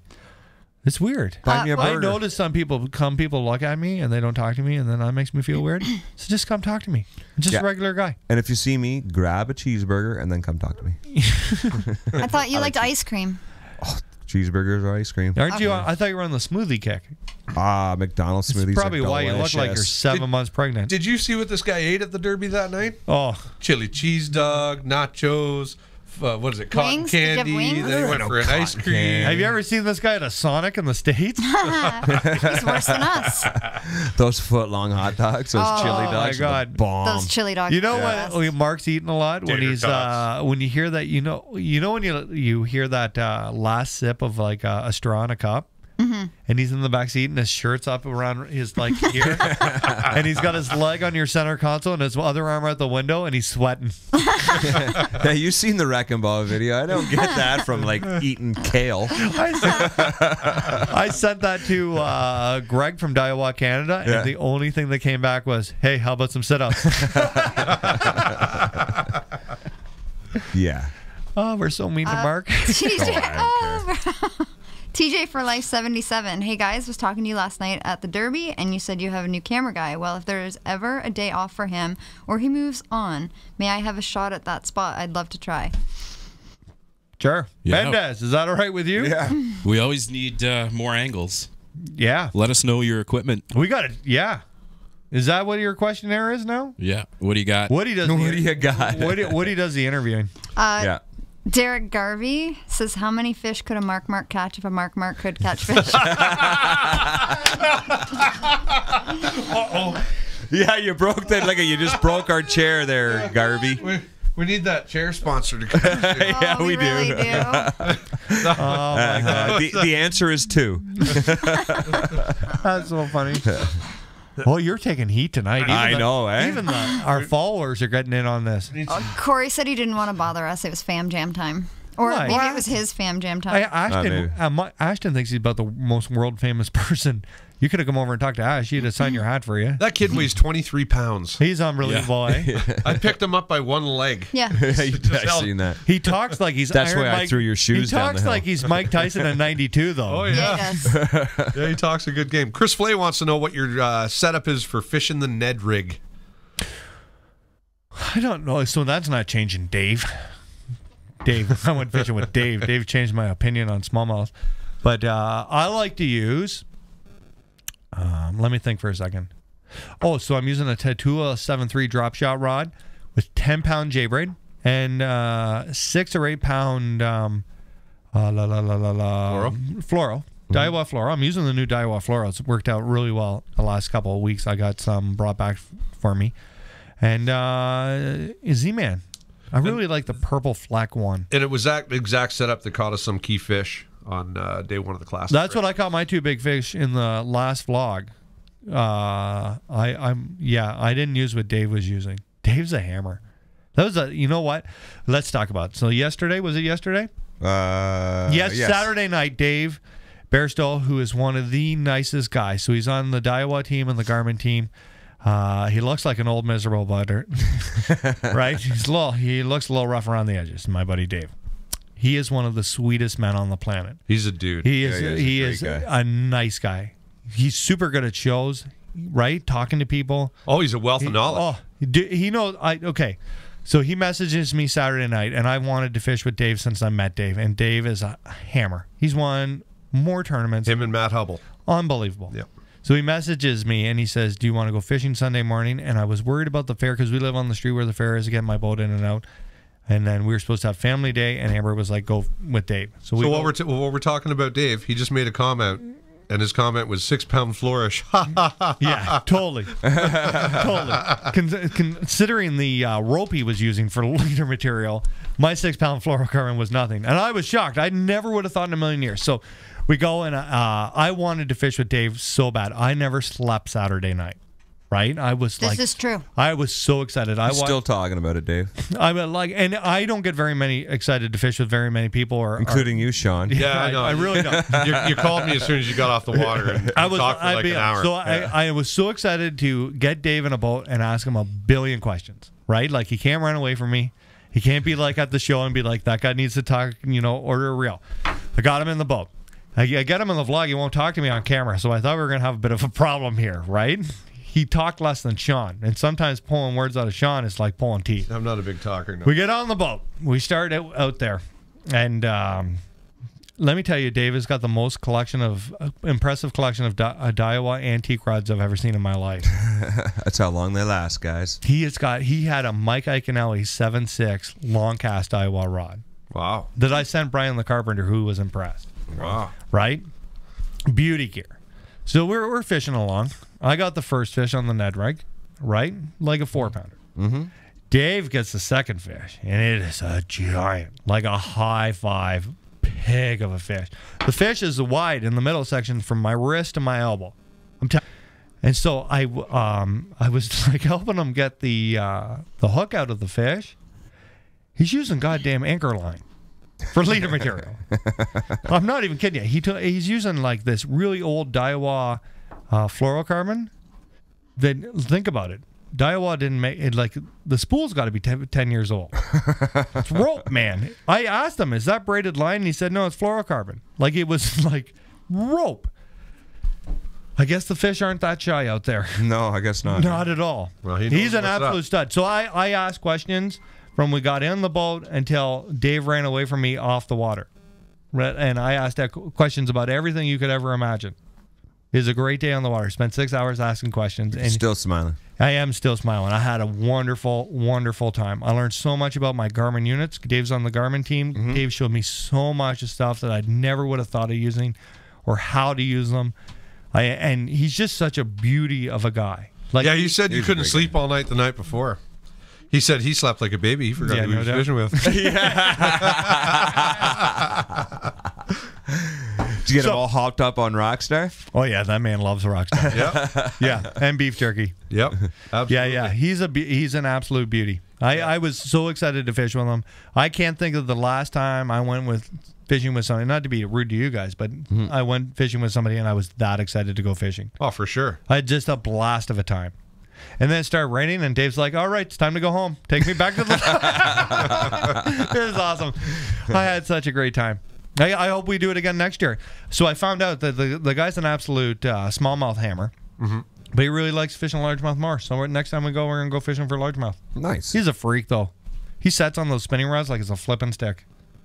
You should see when he misses, too. When he doesn't get it in. It comes flying out of the air. It's awesome. Yeah. He's a beauty. Scud missile. Yep. And we're going to hunt his property, so I get to hang out with Dave all fall.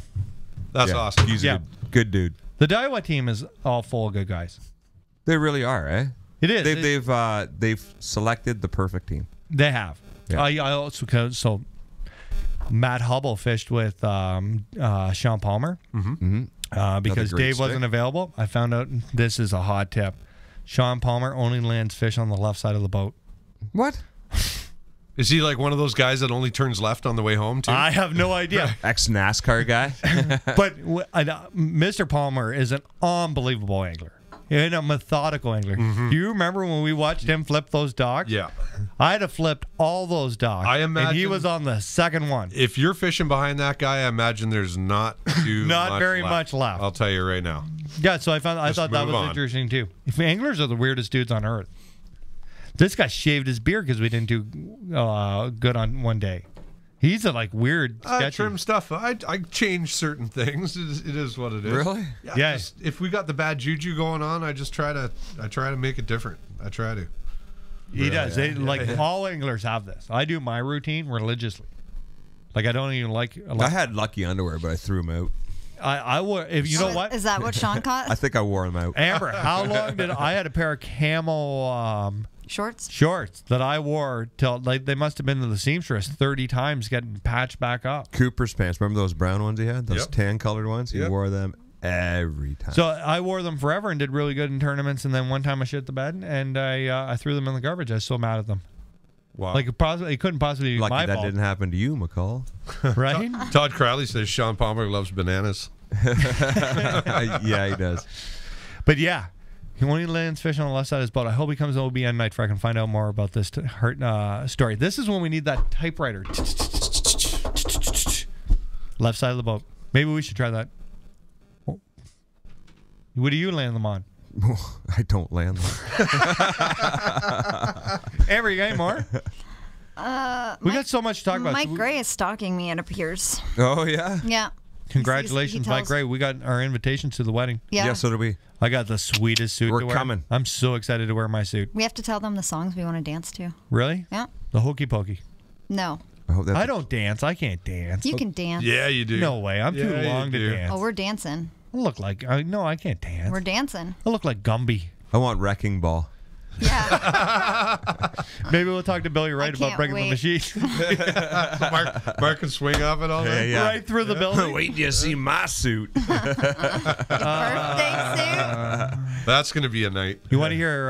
can we talk about the other wedding we got invited to and how upset I was about the date? What? Huh? About your cousin's wedding? Oh. So Amber's like, we got to go to a wedding on November 2nd. And I was like, are you kidding me? That's a rut. I'm not going to a wedding on November 2nd. The deer are rutting. So then Amber's like, told me last night, she's like, good news. They broke up? No. It's a very, very small venue. And it's only for, there's not an and. And Amber's mom was so worried that I was going to be upset. And I was like, upset? I wasn't going anyway. So what? That works. Yeah. Shout out to Taylor for not inviting me to his wedding. Ching! I know another wedding you're going to get an invite to. The royal wedding of Curtis. Yeah. The Royal McCall wedding. It's happening. It's happening. It's happening. Did you get her ring yet? No, I haven't even asked her to marry me. But it's going to happen. But yeah, she's planning her out. You're not? How are you letting her plan it? What?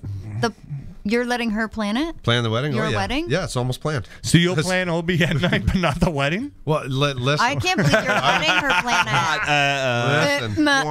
Listen. I told her, I said, listen, sweetheart, right now I'm just super busy with doing with this because we're in a time crunch now. We're coming up inside the last 2 weeks. Week and a half. Super right? We're right there. We're going to make this night fantastic. It's going to be amazing. Everybody's going to have a great time. It's a really good thing we're doing. I said, and I just don't have the mental capacity to take on a task such as planning our wedding right now. If you give me a couple weeks, hey, I'll be free of mind. Let me know when the cake testing is. I'm all yours. Coming over. I told her, I said, I'm all yours until October 1st. And that's when deer hunting starts. Can we have a taco truck? Yeah, we can. You know what? Taco in a bag of Fritos. That was really good at the fair. Oh my god, the best. People don't understand how busy this is. We have no trail cams out. No, we don't. No tree stands. Nope. No, nothing. The only thing we have going for us is that our buddy Dave said he's got 6 stands up. Yeah. Good areas. So worst comes to worst. Says there's deer and there's stands up. But we really need to get to that maybe this weekend. Yeah, we do. He's got cams in. Canadian Rodfather says, we're dancing. Dance. Oh, yeah? Yeah. Bring the Palm Bay. And Challenge Canadian accepted. Rodfather You know who I hope wins the jet ski rental? Sean. With his Palm Bays. With his Palm Bays. He also said he's having a bass tournament instead of golfing the morning of my wedding. Gonna call it the Queen Classic so Mark can fish it. I hope it's a 2-fish limit. Oh my God! Hope it's a 2-fish limit. I got a question. Yeah. Poppy Monroe in the Wild wants to know your best favorite culling system and why. Best/favorite system. I am using the AccuCall. I'm using the CalCast clip. Oh my God. Calcoast. That's what I'm using. I like those clips. They're really handy. But the part that really helped was that Rapala scale. Oh yeah, man. Who got you that? Amber and the kids for my birthday. Mm-hmm. So you can collect up to 7 weights and get rid of them. Oh yeah. It's easy to use too. Eh? It's been so much easier to call fish. Oh man, we've been using those for we already 10 know years. exactly what's going down. It goes quick. It is super handy. It is going to help a lot at the OBN because. Do you have the big gray one? Yes. Okay, I have that one too, and then I have the new one that they brought out. The older gray one is way easier to use, in my opinion. Yeah. Do you have like the touch screen? I have, touchscreen one. Yeah. I don't like it as much. I have that one. I think it's super easy to work. No, it's touchscreen, but it's the big gray one. It's gray with like an oval at the top. Yeah. And the other one is very small. Oh. It's a lot harder to use, That's in a my scale? opinion. Yeah. Scale. Because of the size. So It you stores can, weight. It stores your weight, and you can And get rid of accumulates weights. it. But so like scale, it goes 1 through 8. So 1, 2, 3, 4, 5, 6, 7, 8. So if you do your 5 fish, and it'll tell you what they weigh. Right. And then let's say you're going to call, like, you catch your 6th fish, right? You weigh him, you put him in as fish 6, and then you go through, and whichever one is the lightest fish, you throw him out of the boat, and now you have that open calling clip. Yep. It has worked unbelievable. It is for the OBN event when you only have 3 fish. Yeah. Ounces are going to matter. Yep. Sure they are. Yeah. Right. So I'm like. And if your scale's showing that close, do you beam them still? Yeah, I will. At the OBN, but I haven't got in the situation where it was like. It's been quite noticeable. But that Rapala scale should be a staple in anybody's It is. It is really handy. Yeah. I'm surprised that more brands haven't come out with stuff like that. It is really easy to use. It's a great scale. It's also kind of handy when you're fun fishing because then you don't have to throw them in your live well or anything, right? But you can keep track of your best 5 for the day. And it takes a lot of line out of the game. Yep. Except you could weigh your shoe. Well, if you were a cheater, you could. Dan Marson has a pretty good question. He says, have you tried the Glory bags, and what do you think of them? I haven't tried the Glory bags. I heard good things. I know Pete Gardnier in my club uses them. Yeah, I know a few guys that use them. Yeah, I know some guys who use them. So there will be some at OBN night. Yeah, we've actually had a donation by them. Yeah, super great guys. So it's whoever likes what they do, right? Do you know what I mean? Pete Gardner, I watched him all summer use them, and he's extremely, extremely happy with them. Yep. So I don't know. I really like the. I've never used them personally. I've never used them. I may try them at some point, but it's whatever. It's personal preference. I don't think any of them are better or good for the fish. I don't think anybody should be using piercing clips. No. It breaks my heart when I thumb a largemouth or a smallmouth and my finger goes through it. Yeah, like it really upsets in me. So, as long as you're not doing that, I think that you're doing it the right way. It's the other thing is that rookies, throw them in. Never throw your fish in there, just like bareback. Put them in a bag or something, because trying to call, I don't know how I ever called fish all those years with Marley when there was just like they were just free falling in there. And you're trying to grab. Oh my gosh, fighting with them. Hands are all covered in cuts. Yeah, it makes it super easy when you got the clips on them. So anybody that doesn't know what a glory bag is, do you want to explain what a glory bag is? It's like a mesh bag that goes inside. It's kind of like the ones that go inside your weigh-in. And then you put the fish in the bag and then throw it in your live well, and it keeps them safe. It almost looks like a large. And they're all color coded. Yeah, for doing it like that.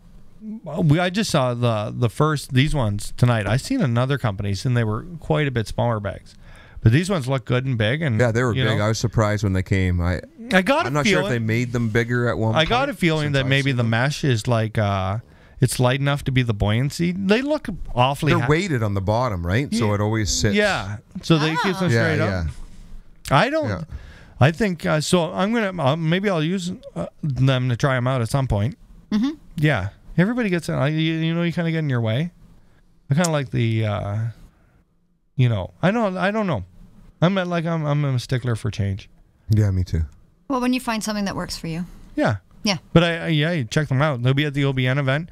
And I'm sure somebody out there has been using them. So maybe shout out to Billy Wright. He's watching now. He's going to be at the OBN night. Hey, Billy. You got any more questions, or can we talk about the show? Mike Gray says, "Fear Fishing Team, we need your RSVPs, please." Yes, mine is sitting on the coffee table. I'm coming. If Amber makes it, she'll coming. We're coming. We're coming. What do you mean if I make it? Well, you never know. Well, you're going to kill me? Our relationship's touch and go. Oh.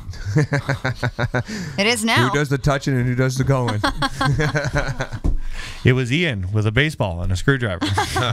Heavy hitter. What's that game? Clue? Yep. Yeah. Colonel Mustard with the screwdriver and the baseball. In the light. in the podcast studio. Can we talk about some of the stuff that's on the thing? Yeah. Okay. Get any questions there. We'll wrap it up with questions. The Elite Series is back on this weekend, boys. Yes, it is. It's getting crunch time here. There's a serious bet going on in the room. This weekend's like Tencoer, Oklahoma. I believe it's a replacement. Like it's a reschedule. It was a redo. Yeah, it's a reschedule. Yeah. Official update. Corey, the man Johnston, 5th place in Angler of the Year points with 649 points. Chris, little brother Johnston, 7th place with 644. Gussie, who's come on strong at the end of the year, is then 32nd with 541 points. The bet is whichever Canadian finishes the highest is the winner. Mark and I chose Corey. Yeah, we did. And we're winning. You two guys, presumably the losers, chose Chris. Woody and the production crew got stuck with Gussie. Yeah, and our cameras don't work. Also, someone's iPad is too close to the microphone. Oh.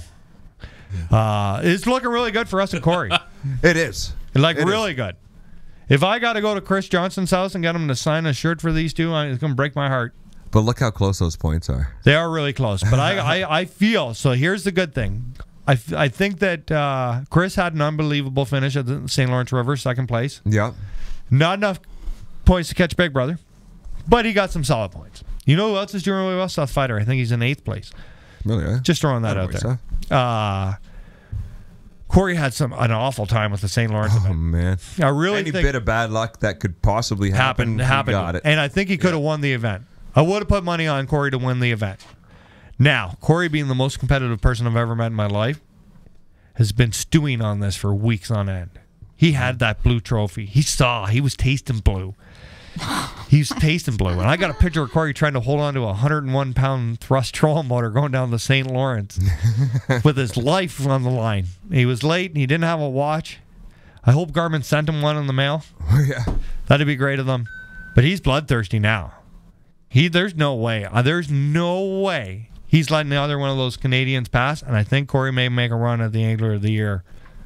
Oh, yeah? I think that, here, if he makes it through this one, the final tournament of the year, the 29th to the October 1st, is at Lake St. Clair. Oh, yeah. Lake St. Clair looks a whole lot like Lake Simcoe and not Lake Ontario. There is no way he's going to catch him. For sure. Both of them will. That's the problem. Yeah. Yeah, it is. Yeah, it is. That's the problem here. I think that I feel like when it comes to St. Clair, both boys are making the top 10 and fishing all 4 days, which means, it's going to be tight. I feel like this weekend means more to this bet than September 29th. Yeah, I think so. I think that, Corey, you can't shit the bed this weekend. Whatever you do, beat your brother. Beat your brother bad. Beat your brother. Don't worry about what mom's going to say when you get home. Don't feel upset. Don't do anything. If there was ever a weekend to put it to Chris, this is the weekend. Okay, now I got a message for Chris. Okay? Yeah. What you got to do? For Chris. What you got to do is you got to sneak in the middle of the night and change his watch. And there we take go. his scissors and pliers. I got a feeling, though. Remember this, Chris. That I put about $1 million on Corey taking Chris in a fight, right? So don't get caught changing the watch. But I really think I think so. They'll probably finish if one of them doesn't win St. Clair. I would bet they're both fishing the final day. Yeah, that'd be good. Do you know what I mean? That'd They're be great. absolutely hammers. I think Gussie's going to pull the next two events, and he's gonna get himself a classic spot. Oh yeah, right. Gussie is gonna. I believe will make the classic after a rough start, but really it's down to a 2-horse race here for this bet. Corey, don't mess this up for us. This means so much to me. There's no way I want to listen to these two Chris supporters for the next year rub this in. Right? I don't want to listen to sound effects from the production team. Nothing. Let's just go have a good weekend. I know you're on fish. Keep your trolling motor on. Do whatever you need to do to your boat engine. Just make this happen. The force is with you, young man. You guys think it's funny. This is happening. You know what? The best thing that could happen is Corey win this weekend. Magically. Yeah. Yeah. And then they can do whatever they'd like at Champlain. Or at St. Clair. Both end up in the top 12. How are you feeling about your chances? He's got to be. I'm feeling amazing right now. You think so? Look at the points. Yeah. Look at the points. Look at the points. 5 points. But 5 points is a lot in bass. It is. Right. But it's not unattainable. No. Corey would 5 points, man. Yeah, but it's a lot. Corey would have to think about it. Corey was Corey finished 36th. In St. Lawrence, 36, 37, somewhere in there. Chris finished second. Corey didn't even make the cut, and he still held off. 5 points is a lot. Yeah, it is. It is a lot. It's really confusing how they give points. So, Corey, this weekend, I need you to do deep inside. Yeah, and, if you can't make the top 12, at least make that 30 cut. Chris, hope your boat breaks down. You're such a dick. Or at least you break all your rods or something. I hope it breaks down enough so that you finish behind Corey. All Corey's got to do, if Corey is in the lead after this weekend, we should be sitting pretty. Yeah, we should. Because in order for if Corey just realistically, is there cake? If we win, is there cake? If Corey's 21st, that wasn't part of the deal. If Corey's 21st and Chris is 24th, or if Corey wins the event and Chris finishes second, we're pretty much going to ride this St. Clair Angler of the Year title out, right? Mm-hmm. Think about any points. We'll be humble. Yeah. Oh my God. Right. Okay. Humble Ian. Mm-hmm. You know what? Maybe in November we could have Corey sit between us and he could tell us how he won. Yeah, and get cake. Well, Corey, you win. I'll buy you a cake. I'll buy him an ice cream cake from Dairy Queen if you win. Please win. The holy grail of cake. I'll drive you two to Corey's house to get my autograph. Okay. It's gonna happen. Mm-hmm. There's not a doubt in my mind. I was worried at the start, like right around fishing show season. Now, I think we got this. Well, Chris came out first, right? He came out strong. He came out strong. Yeah. But then that competitive little itch and the little bulldog strapper, he just battled his way back. Have you guys seen that picture of him holding on to that trolling motor? No. No. Oh, where's Show my it. phone? I'll show you. This is a great picture. Hold on here. You guys talk for a second. Oh, right here. I got it. I got it. Oh, look at this. Put it on their camera there. Look at him go. Oh, I have seen that picture. Holy. Wow. He's holding on for dear life. Yeah, he is. If that's not the look of a champion holding on to a troll motor, I don't know what is. And you might want to notice he's got a rod in his other hand. I was just going to say. My next question is, who doesn't have any bolts in their trolling motor? Well, they must. In August. How you not losing 3 bolts at the same time? Isn't that unreal? Did you see that up close? Yeah. He's really got it like... That's unreal. The other thing I've noticed that you probably wouldn't want, if he can hold on to that, you probably don't want those mitts on you. No. Right. You probably have a hard time getting him to let go. Jeez. You guys, you two look worried, eh? Mike Gray says, if Chris's boat breaks down, I see a pay-per-view fight in the Octagon, Chris versus Ian. I'm way taller than he is. Yeah. No, Chris will be fine. I really hope that Corey wins Angler of the Year and Chris gets second. I'd be all right. Let's talk about another thing. Gussie, there's a curse I feel brewing that all 3 of them are kind of cursed about winning one of these trophies. They'll win. No Canadians ever won. Nope. Oh, it's going to happen. It's going to happen shortly here, within the next year. Maybe a Canadian will win the Classic. Yeah, it's quite possible. One of these boys is going to win. I think that's Chris. Chris has got 2 seconds, right? St. John's River and St. Lawrence. Gussie got a second. Corey, Corey should have won St. Lawrence. And how many top 10s have these guys pulled off? It's unbelievable. I think every tournament we've had Canadian. One of them, I think so. The top 10, I believe. Which one of them breaks? They're all right there. There's a tremendous amount, like a whole country behind all 3 of them. And everybody knows that I'm just joking about Chris. I couldn't care who. I'm over the moon that all 3 of them have done this well. Right? Which one of them wins first? That's another Corey. Just saying. Right? We've been so close. It's whichever one of them wins is going to be a personal thing for them. Do you know what I mean? I bet you that's what they're striving for the most. They want to be the first Canadian. That's the real right? Do you know what I mean? Our bet means nothing, right? Unless you win Angler of the Year. Or the Angler of the Year also pays what, $100,000 American? For sure. But if you don't there's no really competition between the 3 of them, I'm sure, about getting 5th, 6th, or 7th. Oh, I bet you there's a competition between the 3 of them. But do you know what I mean? Yeah. The real competition here is for that first blue trophy ever in Canada. Sure. And they're not. Whoever wins it is going to win it for all of us. Mm-hmm. We're all going to be over the moon, whichever 3. Everybody who tournament fishes is going to be so excited. Right? Whichever of the 3. You can totally tell when one of them is in the hunt because the Facebook just lights up. We should do a parade like the Stanley Cup parade. Ooh. That would be pretty sweet. Ooh, maybe we could plan that like OBN night? Yeah, that'd be sweet. Right up the 150. Down the 150.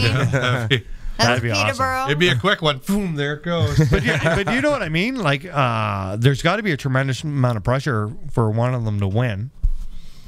I felt so bad on themselves. Yeah, do you know what I mean? Like self pressure. Yeah, for sure. Like when I watched the final day of the St. Lawrence event, I felt like I was like, it's going to happen. I thought Chris was going to get a giant. Honest to God, I sat there all day watching, and I felt like I was like, what is going on? Like this, and then I was like, this is the Canadian curse. It led 2 days, 3 days, I believe. I think 3 days. Yeah. Like I was like, this is a Canadian curse. I thought for sure that Chris was going to knock the socks off him. But he didn't do anything wrong. He did the same thing he's always done, I assume. And right, like Corey's, like, man, that's just bad luck. What did he weigh? What did he weigh? He missed the cut by ounces and had a 7-pound penalty for me. 7-pound penalty, and missed for half the first day. Yeah, messing with that boat, holding on to his trolling motor, going down St. Lawrence. There's no doubt that the guy's just a machine. Oh yeah, a machine. All three of them, like that. Like so, I think that I'm speculating, but there's got to be like just a race to the blue trophy. Nobody will ever win the first. Like, do you know what I mean? You can only do it once. And the Angler of the Year. Like, realistically, Corey and Chris going in these two events, they both have a legitimate, like, all joking aside, they both have a legitimate shot, I believe, at winning Angler of the Year still. Perfect.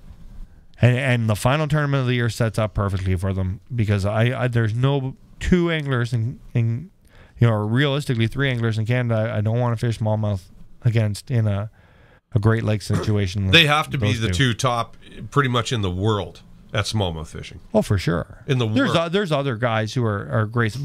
Like Chad Pipkins will be he's a local boy on the St. Clair, right? Fighters fighters have got to fish. There's a ton of guys, but like all round smallmouth fishing, those two are hammers, crazy. Machines. So, all joking aside, I wish them both best of luck. Just score a little more. Ding. Ding. I need a new chair. Do we got any? Any questions? Any more questions before we wrap this up? Broke it. No. Nothing. Just ended like that. Poppy Monroe in the Wild says, Amber, what's your best behind the scenes fear fishing moment of 2019? Ian published it. Which one? The net flip trip boat thing. Oh, the what? When you flipped over your net, you came out of that smelling like a rose. Yeah, that's what he's like in the house. I could have all the time, and in I'm the woods. not kidding, everywhere. Yeah, he's almost pulled off that same move several times since then. Yeah. I've seen it. Ask Dave. I just about did the He Yeti. just keeps the going. Yeti cooler because of the rain was wet yesterday. I just about did a full sail yesterday. There's just something about me and dancing across that Yeti. It's not that funny. It does work good though, like when it's dry. And there's nothing under it. It's have a sticker for I really like that Yeti cooler in the center of the boat has been amazing for us because we rip front and back. Sure you do. Like crazy. And as long as you don't have anything underneath it, like well, that's what this guy. He hides pliers, everything under it. Well, you hit waves, right? And sometimes something jiggles underneath it, and it's not like I look underneath the Yeti cooler to make sure nothing's there. I get up and I fish, right? So the only way to find out is when you step on her and you almost bite her. So it was good. That's funny. Speaking of storage, I recently watched Eric Luzak's review of his boat. Yeah. Oh, he's got some Eric's a storage good space. dude. That was a great video he did. That was a good video. That was cool. It was a great video. We got no more questions or comments? Chris Braun. Sean, did you get these two set for deer yet? No. No, we're not even close. Did what's that? Sean, did you get these two set for deer yet?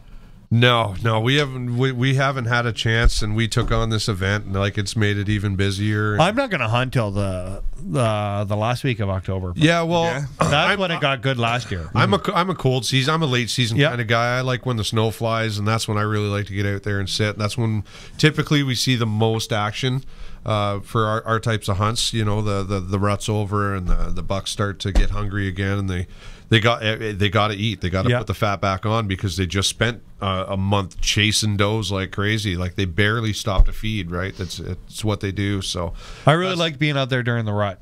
Like it was crazy last year. I like sitting out there. The thing is with the rut, I like sitting in the middle of the lake on a boat with a rod in my hand. I like sitting in the woods. I love last year when Iron Mike was still alive. You could hear him in the background. You mean Benny? No, not Benny. There was 4 like good deer last year, and you could hear that Iron Mike and them fighting. And I heard him grunt a bunch of times. He walked behind my tree stand, and he was just ruthless from the 3rd week of October till he bit the shotgun slug. Yeah, Halloween night he came to my stand during shooting hours, and I was laying on the couch. He was a menace. Yeah, and I told you. I said you should be in your tree stand right now. Hunting? Yeah. Remember that? Yeah. And then he I was checked there. my cam, 6:30. And then the next night it rained like a bugger, and he was at my stand at 7 a.m. and he was at my stand an hour before dark, stand there. Well, you can't shoot him from the friggin' couch. I know. Boys. No, you can't. But he was like, that was exciting last year. Oh, yeah, it was cool. Every time a buck showed up near my camera, you would see, like, even if it was the middle of the night, it'd be like 252. And at 253, you'd see Iron Mike come wheeling around the back there. And he would fight and carry on. And you would, like, other bucks didn't spend very much time in our area after he was dead. I don't know how many times see anything. Yeah. I just keep getting this message from Ian. Anything? I get so fired up out there. Anything? Last year, the most You'll exciting, the most exciting thing is I was late for picking the kids up from school, and I wanted to run bait in, so I had 50 pounds of corn in one hand and a bag of apples in the other, and I'm chucking it through the woods. So you had to go like down pass, and then all of a sudden there's like a left-hand turn, and then there's the meadow to my bait stand. I make the left-hand turn, and I walked from me to that wall, and there's a doe standing there, right? And I was like, don't move, right? And this is the first time I ever saw it on Mark. So there's a doe standing right there, and she's staring at me. I walked right in on her. Stands up, and she gave me the false charge a couple times, like what's up? Did she stomp? Oh, yeah. She knew it was something, but I didn't look at her in the eyes, and I didn't move. I held that bag of apples, and I started trembling. Like, big apples gets heavy, right? I turn in the corner of my eye, and I see two more does standing right underneath my tree stand. And then on my peripheral, Iron Mike come walking by. Should have got there earlier. Well, he wasn't even hunting. I didn't even have a bow with me. I hadn't, what was I going to do? Throw a bag of corn at him? Sean would. Right? And Sean still would. It was probably a minute, felt like 15 minutes with this doe right in my face, trying to psych me out to see if I'd flinch, or because I don't think she even had an idea what I was, other than, how come that corn in that red bag is standing there with an idiot, right? But I watched him. That was the first time I ever saw him. I never saw him on cam before that. Just out of the corner of my eye, maybe like 20 yards away, just walk right behind my tree stand. And then I was nervous. And then you know what? You want to know the smart thing? So I stood there till the doe walked away. And finally she got bored with me. Walked calmly as she could be down the trail, right? So I waited a couple minutes. And then I'm like, God, I got to pick the kids up. So I walk in there, and I baited. Silly thing walked behind me, back turned me, went into the woods up ahead, and then walked around, and then came up the path, and she walked right up on me. Then she gave me the snort knees and took off. Yeah. Then I thought, oh man. Then I didn't see deer for a week. Yeah, busted. Yeah, I see deer every time I sit in my stand. Yeah, every time. You got a great spot that you worked really hard on. Put a lot of years in there, right? Yeah, you have. So I'm excited. Dave's going to let us hunt his property, and there is a pile of deer in there. I'm so excited to hunt there during the rut. Yes, absolute pile of deer. We're good? Canadian Rodfather said he feels like Mark is jinxing Corey. Come on now. Corey will be fine. Corey always made the classic. Nate, do you want me to read? I have more questions. Do you fire them away? We'll do rapid fire before we wrap this up. Nate, Ian, do you use Z-Man TRD Finesse Ned Rig Plastics? Thoughts? Yes. Good. Derek Garvey, do you bait, sit, or call for deer? I've had actually success calling deer. Like having them come in. I love when they grunt. MCI, you guys are all great. Wait a second. I did grunt at a deer one time. It's rapid fire? I just want to remind you of this. The closest, I guess the closest I ever came to shooting a mature whitetail was running at 60 miles an hour with a golden retriever on the tail end of it. That's the closest I ever got. The second closest I ever got, remember when so my tree stand used to be on this hill, right? So he was walking by, and he would make scrapes and rubs right by my thing, and he wouldn't walk in the camera. So I saw a doe come to the right-hand side of me. This is and my heart, as soon as I saw the doe, my heart would start pumping through my chest, right? So I right on my right hand, I seen this big buck, and it was the buck right where we seen the two giants. Yep. That time, we pulled that stupid move. We didn't go in with our boats. But it was the one that I'd seen on camera before the season opened in the daytime, an 8-pointer. And he's coming behind the does, and he let out 3 of the biggest grunts I ever heard in my life. Like, you know, like how everything's gone away, and you've heard this perfectly clear. I was actually texting with Pujic, and he was like, grunt back, he's going to come. I grabbed my grunt and grunted, and because the stand was on a hill, there was a like a branch with leaves. I hit that grunt. Who's standing underneath? What do I see as soon as I hit that grunt? 2 does stick their head out 10 yards away from me, but under the leaves. Right at me, look in the tree and run off, chase them off down the trail. Son of a gun. But that is so exciting. Rapid fire. I talked before. Rapid fire. It's the best time out there in the woods. Any more? Fire them away. MCI, you guys are all great. Love the video blogs and the experiment live. Avid watcher from 4.5 hours away in Windsor. Nice. Always visiting in Awesome. Port Hope. Big Olympus Burger fan. Derek Garvey wants to know if you've ever moose hunted. No, I'd love to go though. Chris- And go ahead. Chris McCoy has a question about the technicality of weigh-in, assuming the scales are calibrated before every weigh-in, but are they calibrated during the weigh-in as well to ensure they are still correct? They are teared. Teared, yes. In between anglers, every angler. Yeah. Yes. And they're not cheap scales. Like they're measured for trade scales. Yeah. Yes. Any more? Corey Bushy says, thanks for doing what you guys do and keep at it. Looking forward to meeting everyone soon. Awesome. Thank you. Thursday, September 26th, 5 to 9. There's your chance. Moose has a dig for you, but then Canadian Rodfather said to take it easy, so. Call me, Moose. Oh, come at me. Call me. Okay, we're good? Northern Rage, if the stars align. For me, I'm looking forward to meeting you all in person. Fantastic. Yes. I hope everybody comes out. I hope we have 1,000 people show up on the 26th. Would be super amazing. We will take the time to talk to everybody. It is going to be awesome. We can do photos. I'm sure young Josh and Woody will come and run some cameras and stuff. And For sure. We'll get her all on the vlog. So if you can't be there and you don't live within driving distance of East Hill Outdoors, don't worry that you'll get to watch it on the vlog. Yeah, we will be filming that. Yeah, night. for sure. All day. Final thought, Sean McCall. You didn't have one? All I've been able to think about is the OBN night, Thursday, September 26th from 5 till 9 p.m. Make sure you come early because we're anticipating lineups.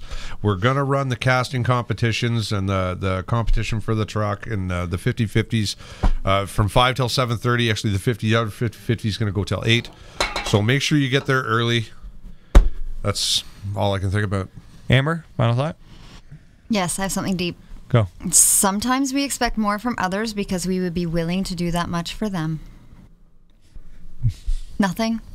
Nothing. I was just thinking the fight that's going to ensue after we get off the domestic. Why? I know that was directed It's at supposed me. to be your final No, it thought. wasn't. Yeah, I'm kidding. I'm joking. What, do you got something deep? Nothing deep, but Microsoft will be calling you shortly regarding the errors. The lower third? The lower third. It was error. Bill? Yeah, Bill Gates. And his people? And his peeps. Well, he's probably upset that I'm trying to run it on a Mac. He's probably upset that we talk about hunting on the show. Could be. Yeah, he's against that. I don't think he's very high up on the... I think he's a vegan. I think he's trying to make 3D printable steaks. I think I saw that on the Discovery Channel. Have a poop after that steak. Yeah. Mark, In layers. Mark, you got a final thought? No. Really? You asked a question and I answered it. My final thought is don't suck at fishing because you're never going to hear the end of it. It's not just by your buddies. It's by the general public. It only gets better from here. My final thought is that if you don't want to take a hard time about fishing, just find one guy's worse than you at fishing and hang out with him. Because then you seem like a really good angler. No, my real final thought is... That's what Dave did. If you see young people down at... If you see young people down at the river fishing and they don't know what to do, don't jump to conclusions that they're doing this on purpose. Stop, help them out. You know, the best thing we can do in this entire fishing industry and in the hunting world is to not judge so fast. Take a moment, take a step back. Remember what it was like to be a young person or somebody who didn't know as much as you personally. Help them out. Grow the industry. You know what? Somebody will never forget the time that you gave them something, like Sean, or the time that somebody just stopped and took a couple minutes to explain some questions. People never forget how you make them feel. For sure. Absolutely. There's your final thought, Woody. That was and if you work really hard at fishing for 15 years, maybe Dave will take you fishing. You can ask him questions for 6 hours. We're gonna have to go old school tonight. Yeah? For your outro. Really? Yeah. We got to sing it? Really? We don't even have a credit? No credits, but you can have some beatboxing. You want to see some OBN night. Come to the right place. Thursday, September 26th. Be there, or be in jail, or be dead. Are we good? We're great. Great. Yeah. Oh.